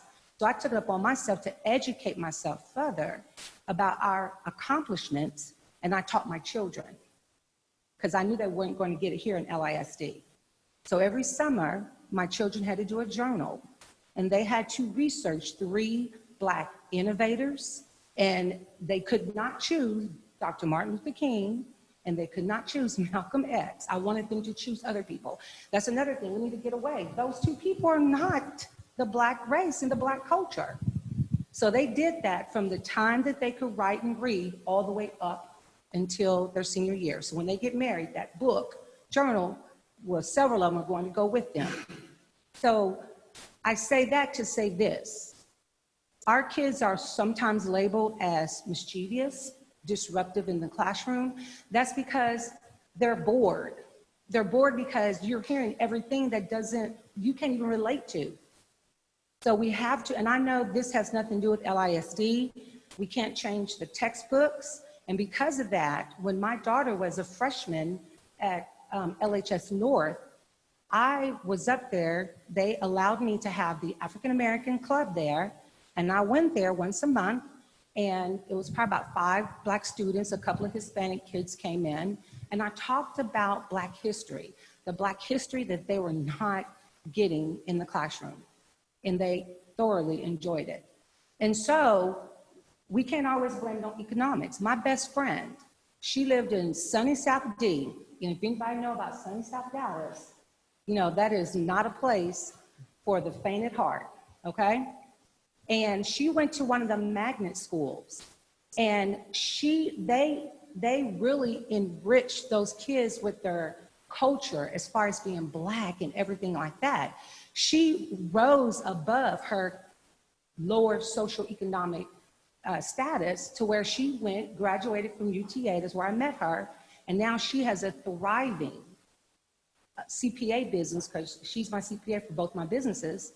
So she rose above it, but she rose above it because she had self-awareness, identity, imaging that was there at Booker T. Washington School, where she had teachers that were business people, professionals. And so they educated, they gave her gave them the education that they needed, but they also taught them about their cultural awareness that didn't start with slavery. So I don't know how LISD can incorporate that some kind of way, but I think if you really want to bring those merit scholars to LHS, where we know the Black demographics is the highest there, we're gonna have to get some mentors in there. We'll have to get them educated about their culture and get them excited about being Black and let them know that they can strive to be something better than, you don't have to be a basketball player, a football player. You can be a scientist. You know, you can be an engineer. You can be whatever you want to be. So I think that's the best way to do it. Okay. So quick question for you, Dr. Jones. So are you presenting these things to the board, or are you just speaking as an administrator? Because I'm just speaking as an administrator. That's what I thought. Yeah, they're taking notes. I've heard a couple people say you're presenting to the board, and I was like, did I miss something? No, I think that they're taking notes to give back to Dr. Rogers. Okay. But I'm just trying to field questions from me as a dad, me as an administrator, and my experience in education. Okay. All right. So to my statements, questions. There's a couple things. So when Pastor Cox was talking about, and several people have spoken about it since, about just the difference in students here at LHS and at Marcus. As a teacher at LHS Harmon, I mean, I've never taught at Marcus, but I've heard about what goes on there. It boils down to parental involvement. Unfortunately, it's kind of how it goes. I mean, I used to teach at Nimitz High School in Irving, and we also had similar demographics, and we had low parental involvement. And like somebody else said, like if your parents went to college, you are instilling that into them. If your parents didn't even graduate high school, and you're going to be the first to graduate high school, then that's where the mentors and the people who can pour into you can kind of come in, because your parents may not have the knowledge to give to you. In regards to the SAT, I know you already mentioned the PSAT. There's also a program at all the schools called AVID. I forget what it stands for. Advancement via individual. Yeah, but the acronym, Advancement via Individual Determination. Yes, and it's a really great program that helps kids get prepared for SAT and all these and college, and it shows them how to apply to college. However, you have to fall into certain demographics to usually qualify to get into it. There are exceptions that can be made, because just based on my income, my husband's income and our demographics, my kids would not qualify, would not be the ones that they'd be searching for that. But I want my children to be in that because I feel like it's going to be a benefit for them. So I'm going to work them into that. But also when I was at Nimitz, they had a PSAT prep course. And this was the year I was there from 2009 to beginning of 2015. So they probably still have one. So I don't see why that's not something that the schools can integrate here. What else? So as far as there's the teachers and the principals that are represented at the schools. I know Dr. Petaway mentioned Ms. Upshaw and Marcus Dine, but like I think it was the first or second meeting, I also mentioned that there are some other Black principals in the district. Like my school, we have a Black principal, Ms. Cartmill. She's our principal, just started this year, first year as a principal of the school. Joy Cartmill, yeah. Yeah, she used to be the AP at LHS Maine. And so, and she's been great. Like I mean, we've only been working 3 weeks so far with her, but all the reviews I get from all the staff is that they love her already. And I think the students will too. And I believe LHS Kilo also has a Black principal now too. But there's not a lot of Black teachers. I mean, at my school, I think we might have 7, maybe. And that's because maybe 2 or 3 were added this year out of over 100 teachers. My daughters, the first time they ever had Black teachers were when they were in 3rd and 1st grade. They both had Black teachers that year, and I was like, wow. I was amazed because it was kind of a big deal. One of the things that I think that we need to deal with in education is the implicit bias that some teachers have towards their students. I felt like my son and it's implicit because I don't think that these teachers realize that they're doing it, or subconscious bias, maybe that's better. But I felt like they were trying to railroad him into a program that he shouldn't have been in at all, just because they saw him as a Black boy. And they had these certain expectations of how they were going to behave or how they were going to misbehave or what one behavior would lead to the other, even though he wasn't actually showing this behavior. So that's something that I think that schools need to deal with. And I know schools are dealing with it because we've had diversity trainings and different things like that to address it too. But that was something I dealt with myself. Let's see. Yeah, I think that's it for now. Thank you.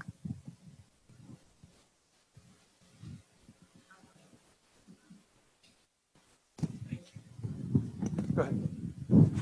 Wow. I've got to stand up.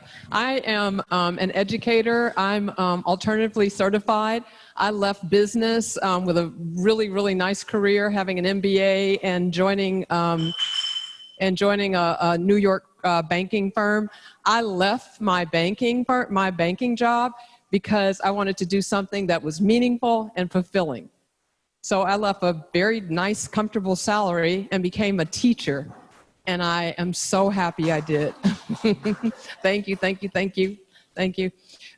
When I came to LISD was my first job. I've worked for LISD for over 15 years. And when I came to LISD, there were hardly any Black teachers in LISD. One of the schools that I was hired at, I worked at Hedrick Middle School for 5-6 years. I learned that there were parents that didn't want their children in a Black teacher's classroom. This is the 1990s. It's not it's a while ago, but LISD is doing a much better job.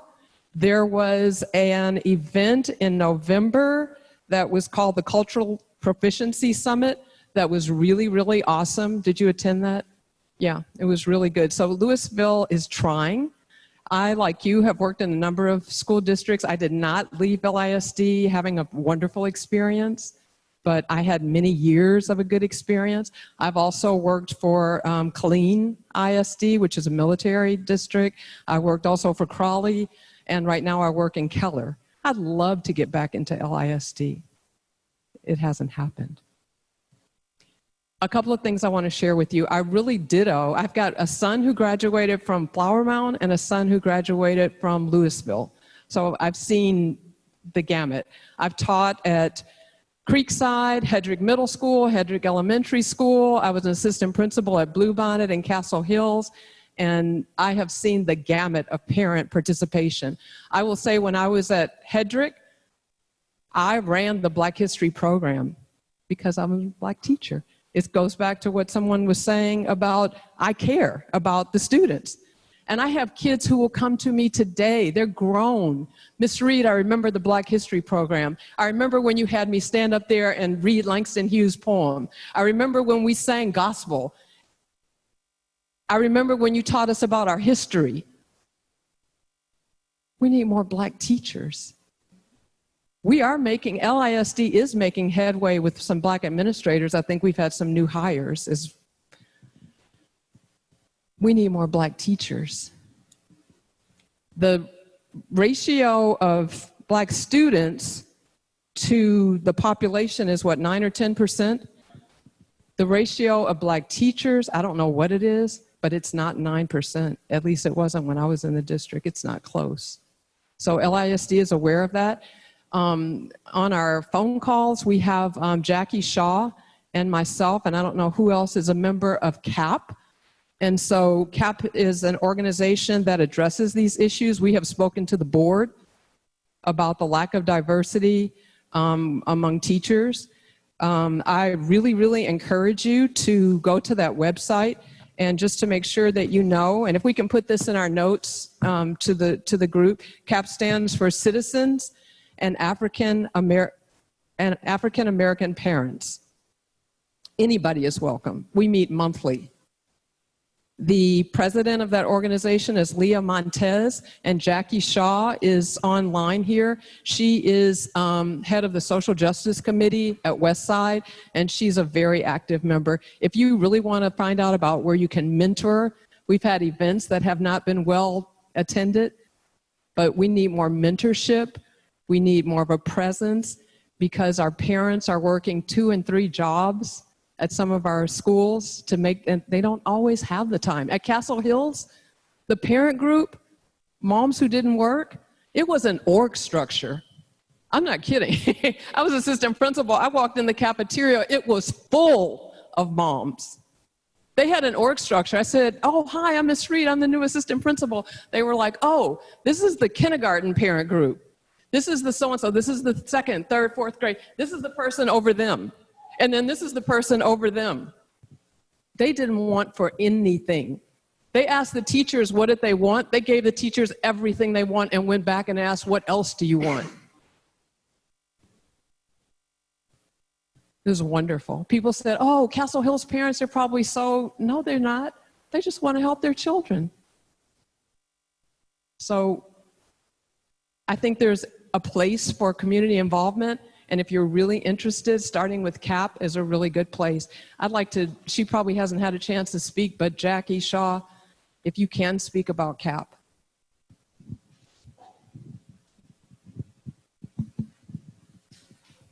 Can Jackie speak, James? Is she, Jackie, do you want to speak? Sure. Hello, can you hear me?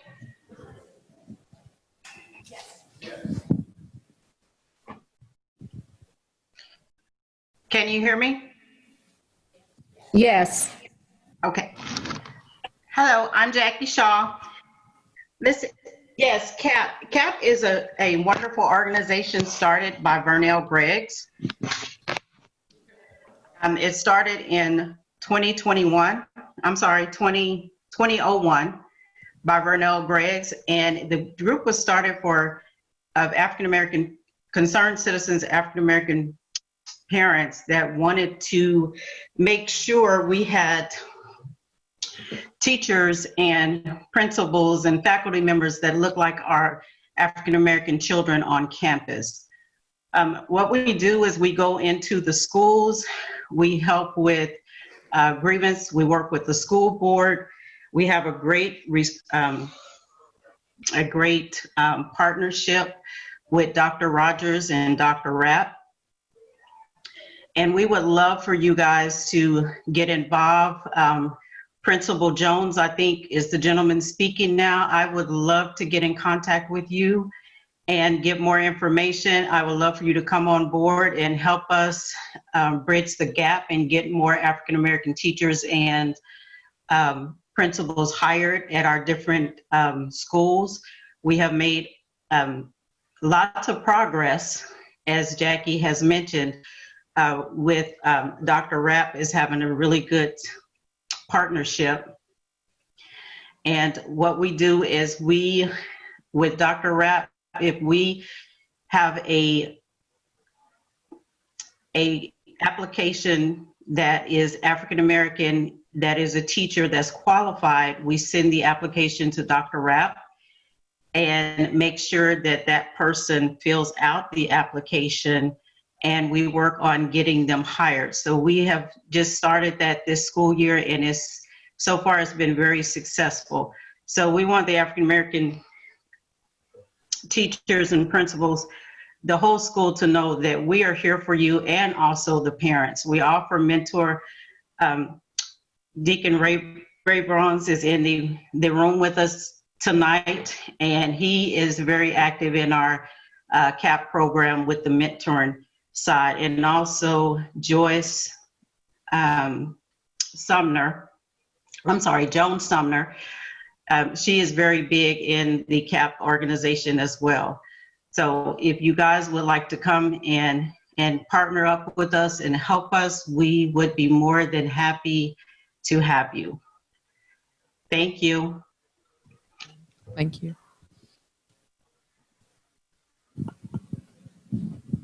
Yes, just to go back to the Merit Scholars and the prep courses you were talking about, you know, they do have underlying rules that cap these kids, and they're truly capping them. For example, if a kid in middle school doesn't sign up for a prep or honor roll or prep class now in 6th grade, they can't get into the prep course in a later date, later 7th or 8th grade, because they didn't enroll in the 6th grade, or they have to take a test to get into it. How can we determine a child to take from 6th grade to get into honors classes or whatever you want to call it in 6th grade, but when they get to 8th grade, that kid can't enroll without taking a test? That kid may have some problems. My daughter, well, we found out she was dyslexia in 5th grade. Then we found out she had a reading problem with her eye. So as we read with our eyes going this way, her right eye was reading this way. So we conquered all that, but you tell me during the summer in May, my daughter wants to enroll in honors. Oh, well, she hasn't been in it. She's going to have to take these tests and so forth. My daughter's, hey, I'm going to California. I'm out of here. Why are we got these limitations on the kid when education's supposed to be equal? If she gets into prep, she doesn't do well, put her back down. Oh, what about this? Oh, her parents will make sure she succeeds. Her parents will get her the outside help that she needs. But we're not going to even give them the opportunity to be successful. Those are the limitations that we're talking about that's going over here in Louisville. You say parents not engaged. Oh, both her parents got college degrees. Both of them got masters. Oh, she will be successful if you give her the opportunity, but she didn't want me to fight for her because she's ready to go to California and go see her other side of the family.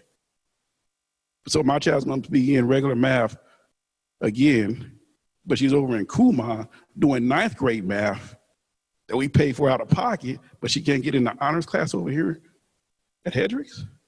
Really? So there are limitations that we're not talking about, and it's not all about the parents. It's these underlying rules that they don't allow kids to get into. And you're telling me that 9th graders aren't getting into college prep courses? Really? Why is that not even an option? And it ain't got nothing to do with the kid or the parents. What happened to the counselors? Now let's speak on the counselors. Phi Beta Sigma offers scholarships to Louisville. We send them to the counselors. We don't get anything from Louisville unless we give it to a kid particular to that kid. We give over $100,000 away in 10 years. We barely get a handful over the last 10 years from Louisville. That's coming straight to the counselors. That's who we send those scholarships to, the counselors. So there are issues that need to be addressed. And stop putting limits on what these kids are able to enroll in. And no, we're all not athletes. Some of them are. A lot of them are educated also. They can play both sides. And it's not always about the parents being engaged. The parents may be engaged, but also, hey, the parents not being engaged, but what about the friends? If the friends' parents are mentoring them, but they can't go to school and fight for that kid because their parents don't fight for, but the kid knows that they should be in the rightful classes, given the opportunities, but we're limited because you didn't sign up for prep in 6th grade? Really? The kid may not even be mature enough to sign up for that. May have been advised by the parent, but the kid wasn't mature enough. But now that 2 years later that they are, hey, you can sign up 2 years ago, we can't put you in there. You got to take this test. So now we got a test now? She got to be proficient on the test? Really? Well, you pay my tax dollars, but she got to take a test? That she been going to your school for so long and she haven't failed a class? What are we going to give the kids the benefit of the doubt? So yeah, there are underlying rules that you guys need to look at.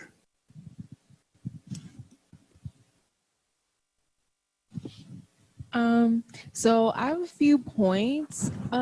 This is for like administration. Well, this happened at Louisville. So just because we are a school of like mostly ethnic students, that doesn't mean like we're gang affiliated. So I want to talk about last fall we had an incident where it was like homecoming, and we had like a football player like just died, and like he was African American, and like his favorite color was red.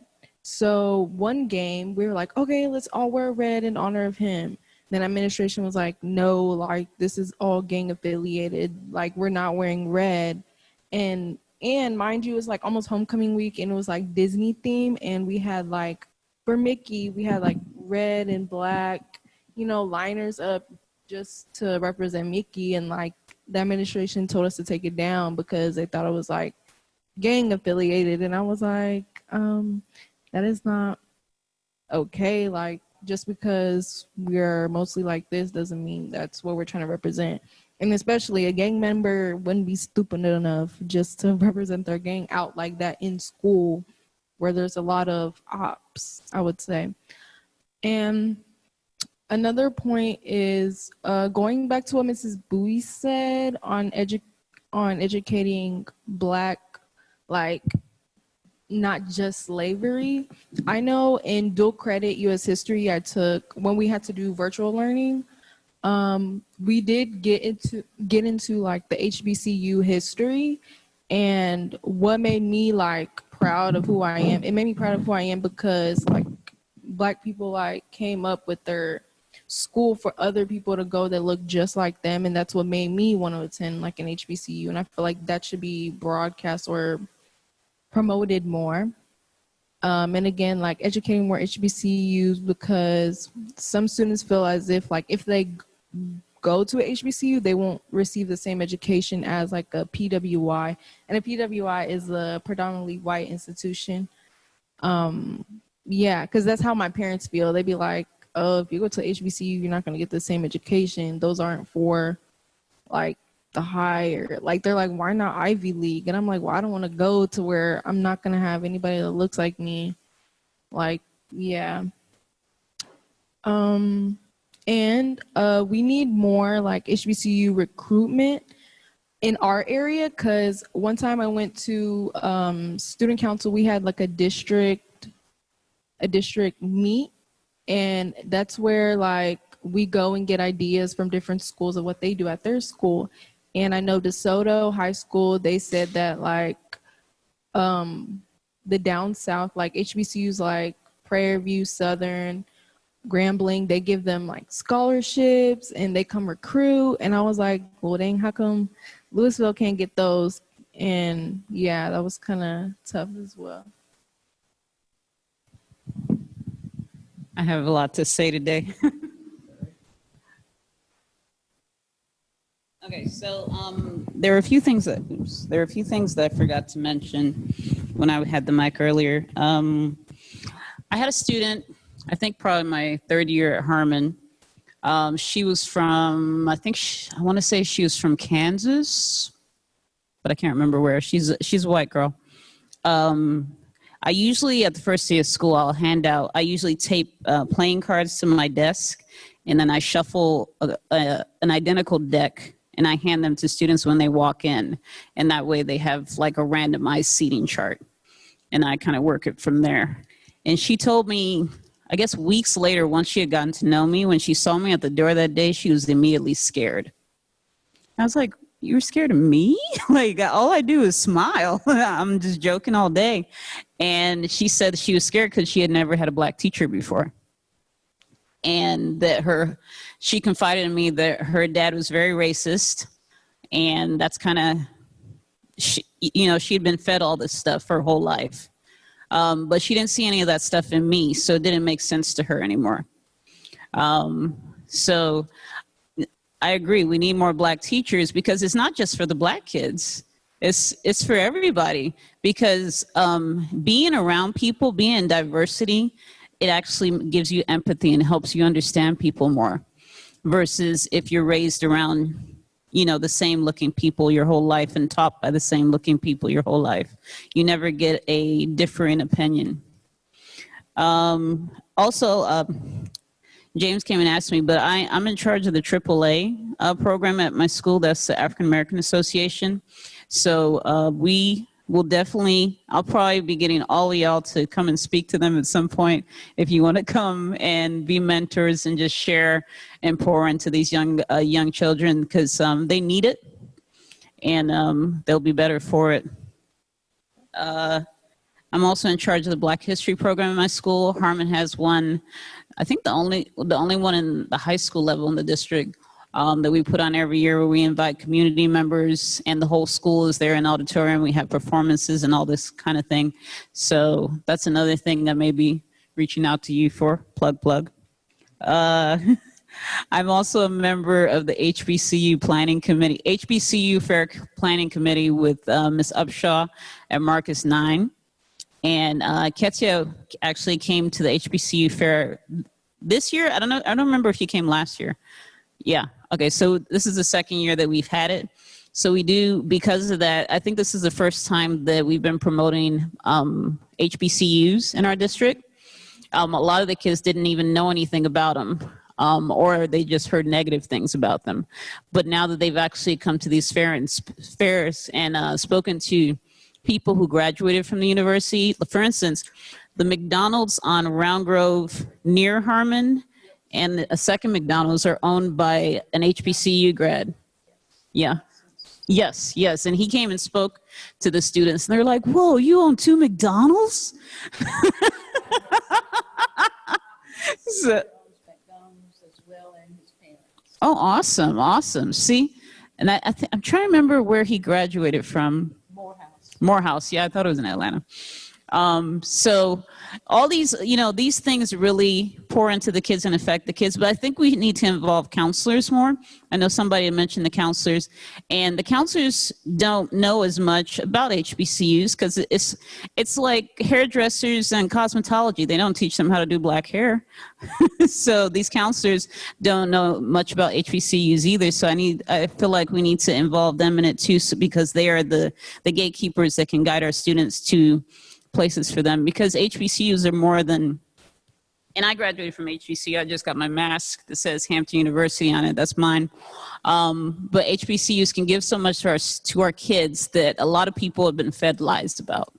They can just build us up. They don't train us to be racist or isolationist or lesser than educated. They train us to be wonderful. So I would definitely, continue to champion that as much as I can. I feel nervous speaking about this, but I wanted to speak about what you were saying about your daughter in the honors programs. And I can't speak from the position of being in the place of authority. I can just speak from my own children's experience in getting to the honors program. I know that we've lived in Louisville a while, but when I was teaching in Irving, I kept my kids in school in Irving. So my oldest daughter didn't start at LISD till she was in 2nd grade. But she had been in the honors program in 1st grade in Irving ISD. So we had to really battle for them to give her honors courses and honors classes in 2nd grade, because in LISD, they don't start looking at you for that till 3rd grade. So it was a battle. We won it. They gave her honors things for her to do. But even even to get into that, she had to go through a testing process. It wasn't necessarily a written test, but there was a lot of observing that the honors people had to come in to see her in class. They pulled her out of class to talk to her. They kind of interviewed her, kind of checked her, lots of different things that they check. I wasn't involved in it, so I don't know specifically what it was. So I think that whatever level you try and get into honors, that there is some type of testing. I don't know if what your daughter was told was going to be a written test, but it may not be that. It may be something else. But yeah, there are ways to get in it. And yeah, thank you. And I wanted to chime in too. Yeah, I muted it. I'm sorry. So, you spoke about your parents saying that, about HBCUs. I'm a product of HBCU. My wife is a product of the HBCU. My wife is a global vice president for Citi. My wife talks to people all across the world, all times of day and night, and she's a product of HBCU as well as me. So I'll be more than happy to talk to your parents, to talk to you about opportunities, because any school could be good or be bad. You can get negative press from anything you do or positive press. It depends on who speaks and who's willing to hear. Yesterday was the first day of school. First day of school in a pandemic, all across LISD. We had teachers on campus and every kid at home logged in. The infrastructure of the bandwidth was not developed to support that. Now, LISD is a 1 to X district, so we had iPads prior to this.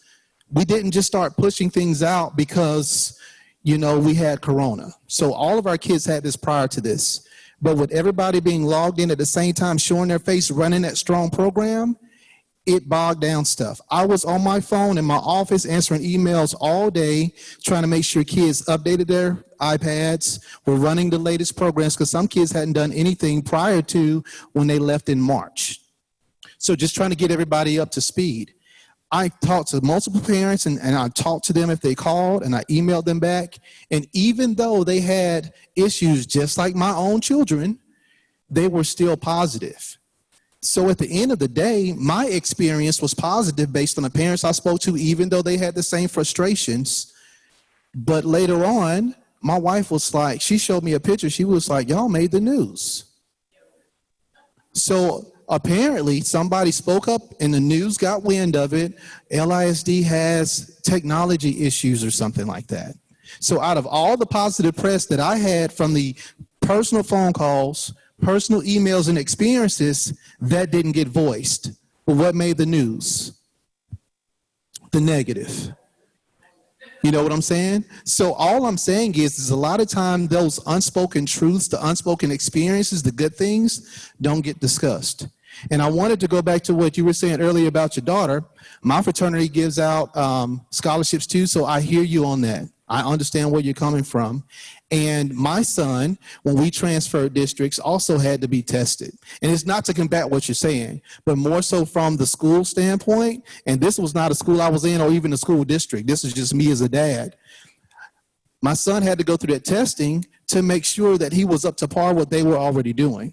So a lot of times when kids transition here from other states, Texas has a certain standard that they're measured by. Now it's the STAR. Many other states don't take the STAR. So a lot of times kids aren't successful when they transition into Texas and take the STAR test, because that's what our kids have been groomed to do every year. So now if a kid comes in from another state that they've been testing a different way, there's a lot of times they struggle with the STAR because this hadn't been something they've acclimated with. But I hear you, and I want to take your information back because I want to get with you one-on-one to try to find out the details of that so that does not happen again, or it's limited in how many times that happens. So if you have time, after we leave, I want to connect with you. Do you want to go ahead, John? They covered what I was going to say. I know Louisville has started the HBCU for the 9th graders because I've participated the last 2 years in that program, and it is very helpful. I don't know if you can invite parents or not, but maybe that's something we ought to think about. I know the school brings all the ninth graders who want to come to the ninth grade Marcus campus, but maybe we could let parents know that they're free to come too if they wanted to, so they could find out information as well.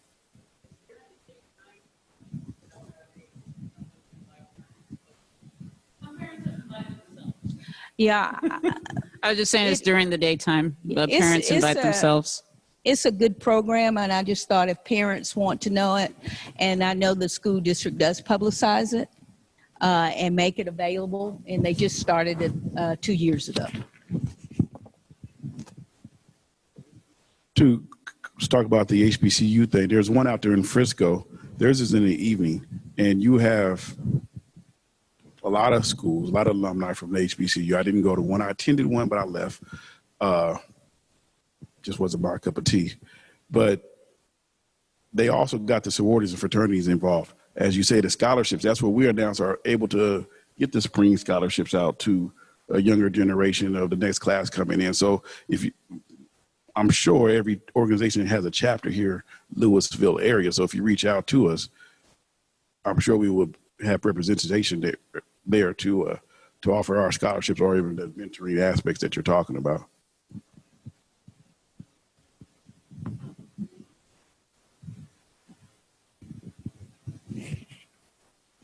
Thank you. I had so many thoughts and comments. I just wanted to share two more quickly. When I was assistant principal at Castle Hills, I was assistant principal, and the principal was Benita Blake. She was black, and I was black. Parents were like, what's going on at first?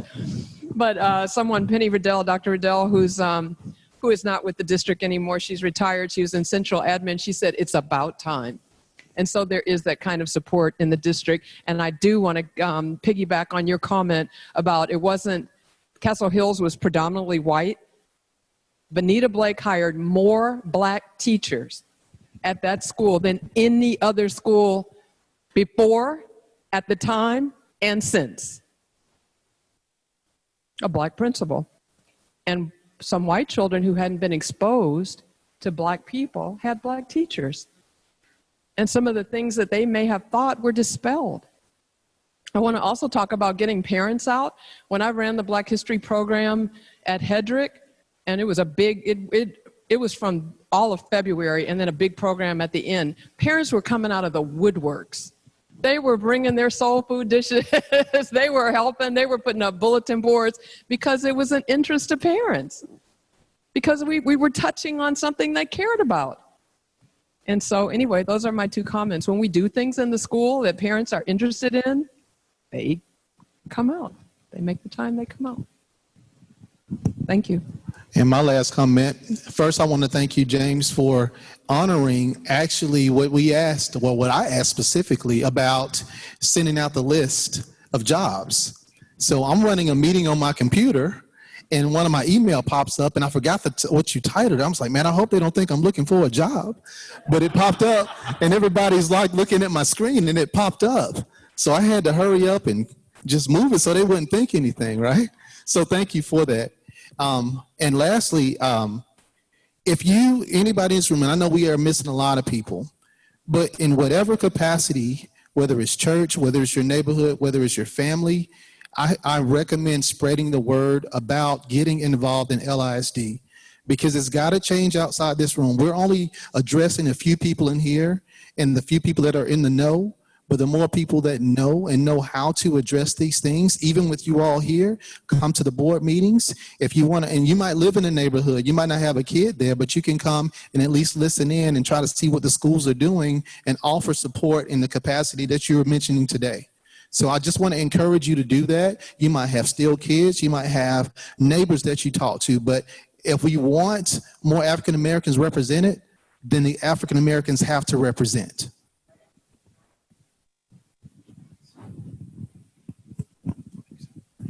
Okay, I don't see any other microphones in the room. How about our online? We've heard from one, but we don't want to ignore anybody else. Anyone online waiting to speak or wanting to speak? We have one.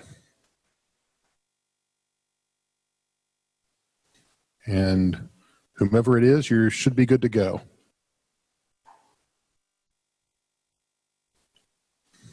Do you know who it is?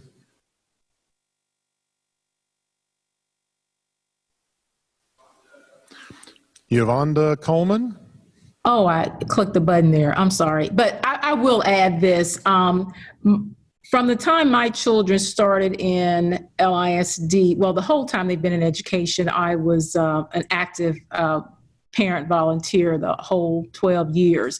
My kids started out in a charter school, University Academy, basically because I was concerned about the lack of diversity within LISD. We've lived in Flower Mound since 1989, and when my husband and I, when we moved here, Bluebonnet didn't exist. And we lived in the area where Bluebonnet was, but I decided to put my children in University Academy. And that was an awesome experience. They went there for about 4 years, and then I transitioned them to LISD. And again, I was one of those very active parents. I would be, like the room mom or whatever, but it is very important that we volunteer as much as possible. And now that my kids are out of school, they're in college, I still volunteer in LISD. I'm part of there's a nonprofit that's led by Pastor Jim Mustaine, and it's called Grow Girls. And I've done that the last 2 years. So very proud of that program. And I also volunteer with LEF, the Louisville Education Foundation, in reading scholarships, because so many of our children are so talented. And obviously when you read those scholarships, you have no idea what their nationality is, but that's an area that you can volunteer. And I know a lot of times people think when you volunteer, you have to be, in the school face to face, but you can be supportive from an online perspective, like with those scholarships. I mean, there's thousands of students that, submit scholarships, and they do need volunteers to read those scholarships. So with the pandemic this year, we were not asked to read any scholarships this session, but again, I enjoy being of service, and I do think that we certainly do need to continue to have more diversity in the administration level, as well as, teachers in the classroom. So thank you. Thank you, Yvonne. Anyone else online?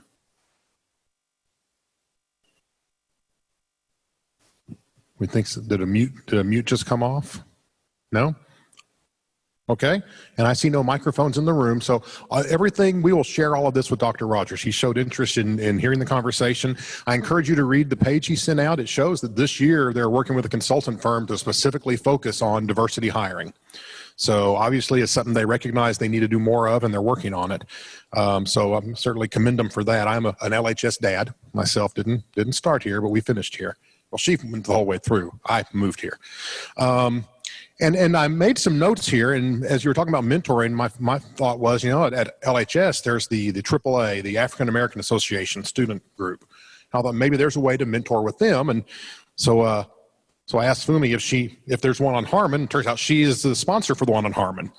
But then I found out that at LHS Maine, about a year ago, they lost their sponsor, and they've not found a new sponsor since then. So there's not a sponsor for that program on main campus. I see Katia shaking her head. Yeah, they tried to find one and couldn't. So maybe there's some kind of connections we can work on with that. But then I looked at a lot of the ideas you're talking about are ones maybe you don't need the school district necessarily to do. The HBCU activity. I mean, I started picking, we got like 7, 8 West Side Baptist members, and not put on any other church, but there's a lot more of them than there are of us. Pastor Langstaff here saying, don't forget about me. I remember you there. I could see West Side or any other church doing an event, bringing those colleges in, bringing those fraternities in, get Howard and his group to come by and, invite the community in and do that. The mentoring. So the ideas were great. We're going to pass them all on, but I hope that you see some there that really inspire you to go out and do stuff, because sometimes waiting on government to act can take a lot longer than if you just act. So I think we've all seen that. Any other closing thoughts? Because we are at the end of our time and the end of our schedule and the end of our 7 weeks, which I think went a lot faster to me than I thought it would. So, well, thank you. The mayor right there and the manager right there, I give them the credit. They just handed me the microphone. So this will go to the council on September 14th. I will email everybody with that information and the start time when we know it. We'd love for you to join in. It's webinar style, so you'll just be watching it. But if you click, it's probably a Amber Alert. If you click on the raise your hand or whatever, you'll have a chance at certain points to speak. But I encourage you to do that, and I'll give you a full report by email when that is completed. So if there's nothing else, we are adjourned. And thank you again for your participation.